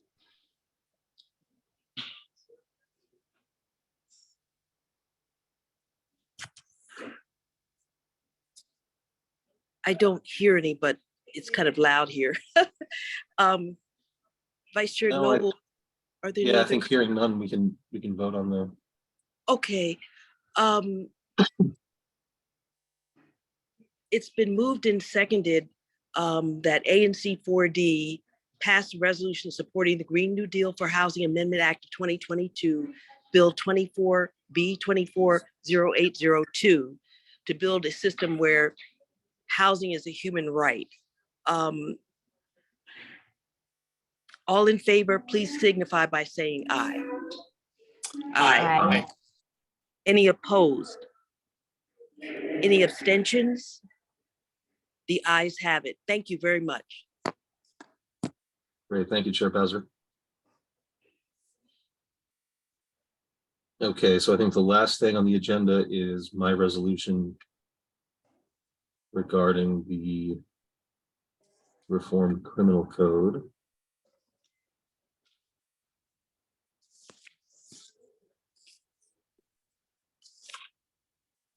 So I'm not sure how many people have been following the news lately. I've been sharing this with the commission over the last few days. Essentially, the council has voted to revise the DC criminal code. That's something that I think a lot of people agree is sorely needed and has not been revised in over 100 years. And so there are a lot of things that I agree with in that particular revision. I don't think we need to have a large discussion about the overall nature of the criminal code or particular nuances within criminal sentencing guidelines, because there are a lot of them. It's a very long, I think the committee report on this was over 2,000 pages. What I do have a deep concern about, and what I think other council members, as indicated by an amendment that Councilmember Pinto proposed about, is the idea there are reductions in this revised criminal code for offenses with respect to either possession or use of illegal firearms. And I think, you know, as someone who's lived here, well, someone who's been an ANC commissioner for almost two terms, as someone who's lived in Petworth for almost 8 years, as someone who's lived in the District of Columbia for almost 40 years, essentially, violent crime related to firearms is a devastating issue in this community. And I don't know how many people on this call who are left on this call, even if the people who are left on this call are probably the most astute ones, you know, I don't know how many people around here have been exposed to firearms, have been exposed to illegal firearm activity. You know, I don't think it takes a lot to sort of go through the legal process of registering a firearm and being a law-abiding citizen in that sense, if that's what you want to do. I think to the extent that someone ignores that entire part of the requirements and decides to use a deadly weapon in society, I think that's a huge indicator that maybe they shouldn't be in society for a significant period of time. And I don't want it to be someone's child walking back from daycare, someone on the street talking to their neighbor, basically what happened in Logan Circle several months ago over the summer. I think we need to do everything that we possibly can to prevent that, and we should have bright lines that stand against that. So this is the resolution. It's fairly brief. It basically says, it cites language from the chief of the Metropolitan Police Department. It cites language from the U.S. Attorney for the District of Columbia, Matthew Graves. As far as I'm concerned, they're the professionals in this situation. They're the ones who deal with the violent crime offenders and the consequences of violent crime every day. I don't think that the same can be said about the members of our city council. Have concerns about the extent to which this bill safety. And so, you know, quoting some of their concerns, quoting concerns raised by other council members with respect to the potential to increase penalties around the possession or use of particular types of illegal firearms. Again, I'm certainly not someone who's in favor of increasing sentencing or increasing criminal punishment across the board. I don't think that's appropriate. I don't think that's correct. But I think specifically with respect to someone's use or possession of an illegal firearm in our city, I think that's a bright line that someone shouldn't feel better about crossing because penalties have been reduced by our city council. So with that said, all I'm asking is basically that we pass this resolution that asks the mayor to veto this bill, work to increase sentencing guidelines with respect to criminal offenses committed with a firearm or with respect to possession of an illegal firearm. I think it's important that we send a message that that's just not okay. And it's probably 1%. We all know, I've spoken to police in our community. It is a small percentage of the crime that they deal with, but that 1% of criminals that, you know, repeatedly offends is essentially getting the message that, hey, that's okay. We're actually not going to prosecute you anymore, or not going to prosecute you as harshly as we could. And I think that those messages matter. So, I'll move to introduce this resolution.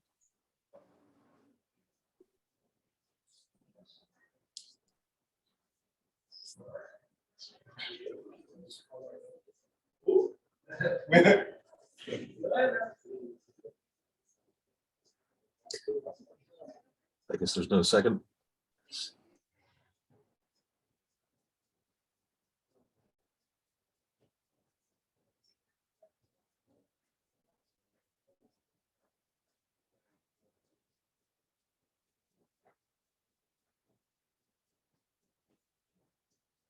Did you ask for a second, Jonathan?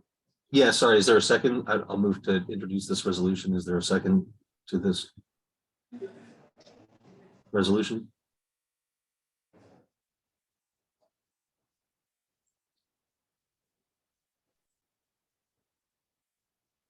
I have a question. What is the current punishment for carrying a firearm, and what would be the punishment under the rewrite that council just passed? The criminal So it depends law. on a number of different things. So it depends on whether or not that person is an unauthorized person, meaning a prior felon. I think what they're trying to, the concern is that the rewrite makes it more difficult to ascertain whether or not an individual meets that standard of an unauthorized individual. But basically my understanding is that the rewrite in a casual sense, that someone with no prior conviction is found to be in possession of an illegal firearm, which probably wouldn't just be something that, comes out of nowhere. I believe it's either 2 or 4 years is the sentence, and that's less than what it is today. And I don't think that's enough time, to be totally candid. I don't think that's appropriate. What is the current law? I mean, that's already the pre-existing law. Was it 5 years? I don't know. Yeah, I'll look that up quickly. I'm not sure. Because I mean, I guess what I'm saying, I didn't. I can post a letter from Matt Graves as well. I mean, like if we want to post things back and forth, we can do that, but like I don't know that that's productive. Like if you want to have a longer discussion about this, I'm happy to, but we can post the 2,000-page committee report. Well, I mean, because you brought up, I think it's important for the public to be aware that there's an entity called the DC Criminal Code Reform Commission, the CCRC, which spent like literally a decade crafting this massive proposal. And they included members from the U.S. Attorney's Office, from the District. So sorry, just to jump in, the penalty, Renee, is currently 1 year, and it's a misdemeanor for possession of an unregistered firearm. But again, it depends on your previous status. Sorry, go ahead, Commissioner. Yeah, but then no, it's going to go from 2 to 4 years. It was 1 year, and now it's going to go to 2 to. I believe that's right. I think. Go ahead, Commissioner Israel. I'm sorry. I mean, I think it's extremely relevant to post the letter from the entity that literally spent nearly a decade coming up with the proposal, which again is the DC Criminal Code Reform Commission. So the letter I posted is enormously relevant. That commission included the U.S. Attorney for the District of Columbia, included MPD, included a whole array of people. So it's not as if this was just done willy-nilly. There were numerous hearings. As you mentioned, the committee report's over 2,000 pages. It's also important to note that the amendment to adjust these penalties failed by a vote of 3 to 10 yesterday. And then the entire council unanimously passed the unamended version of this legislation. So it will become law. It's just a matter of when. And also it's important to note that the implementation of this wouldn't start until 2025, right? So there are. So commissioners, I'm so sorry to interrupt, but we're actually we're discussing a resolution that has not been seconded. And so we're like really into it. Is anyone seconding this resolution?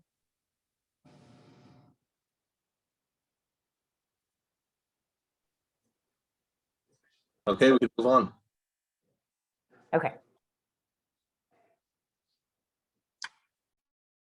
I think then we need to lay it on the table because it hasn't. it hasn't been seconded. Right, so I think with that we can be adjourned. Pardon me? I think with that we can be adjourned. I don't see Yes. it on the agenda. Yes.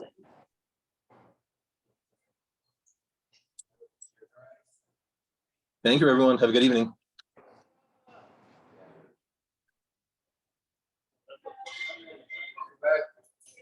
Are we officially adjourning the meeting? We're officially adjourning the meeting. I don't see anything else on the agenda. Does anyone else? No. Any matters? Okay, no, just to remind the public that our next public meeting is December 12th, I believe. I'm just making sure, 21st, sorry. Sorry, I've been on. Thank you, everyone. Take care. Tag on. Someone has a comment. Yes, sorry, I'm a member of the public, and respectfully, I would just like to have it just considered by the people remaining on this call that if a bill has been developed in the last 10 years and doesn't reach full effect until until a few years from now, I think that any language put forward by this commission should necessarily consider some of those lethal weapons that are not presently considered firearms. There is a rise in the use of in possession of ghost guns across our community, which are equally lethal to these types of firearms.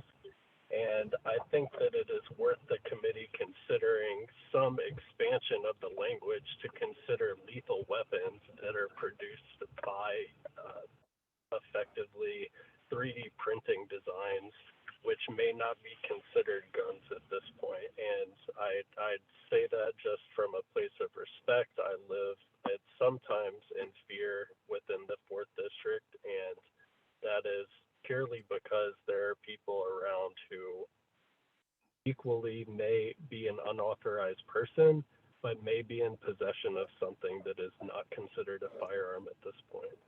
And that's really all I have. Just wanted to take a few seconds to add that in because it is definitely a growing concern within the community. Thank you for your time. Yeah, I don't know whether that's in the definition because I haven't researched the rewrite. I don't know if, I mean, ghost guns have been around for not too long, but they've been around enough that there's been discussion on it, but it may be part of the rewrite. I don't know. Well, just it is part of the rewrite. Just to clarify, like specifically ghost guns are there. Actually, in the letter I posted in the chat, it actually references that. So please check out that letter because it'll discuss that. All right, I will. Thank you. Thank you all for your time. Thank you for that comment. Yes, thank you. Commissioner Noble, will you adjourn us? Should we mention that the December meeting, we usually spend a lot more time on constituency comments? Oh, did we do community comment? I came in late. Comments. We just like to focus our December meeting on it. I thought we Oh, should yes. mention that. We should mention yes, that. It's a little bit of a different meeting. Yes, we do. But we talked about if we could get Kevin Donahue, we could get him. But yes, the most of the meeting would be community comment, what your concerns, questions, or suggestions are. Okay, thank you, everyone. Seeing no other business, I will adjourn this meeting. Thank you. Thank you.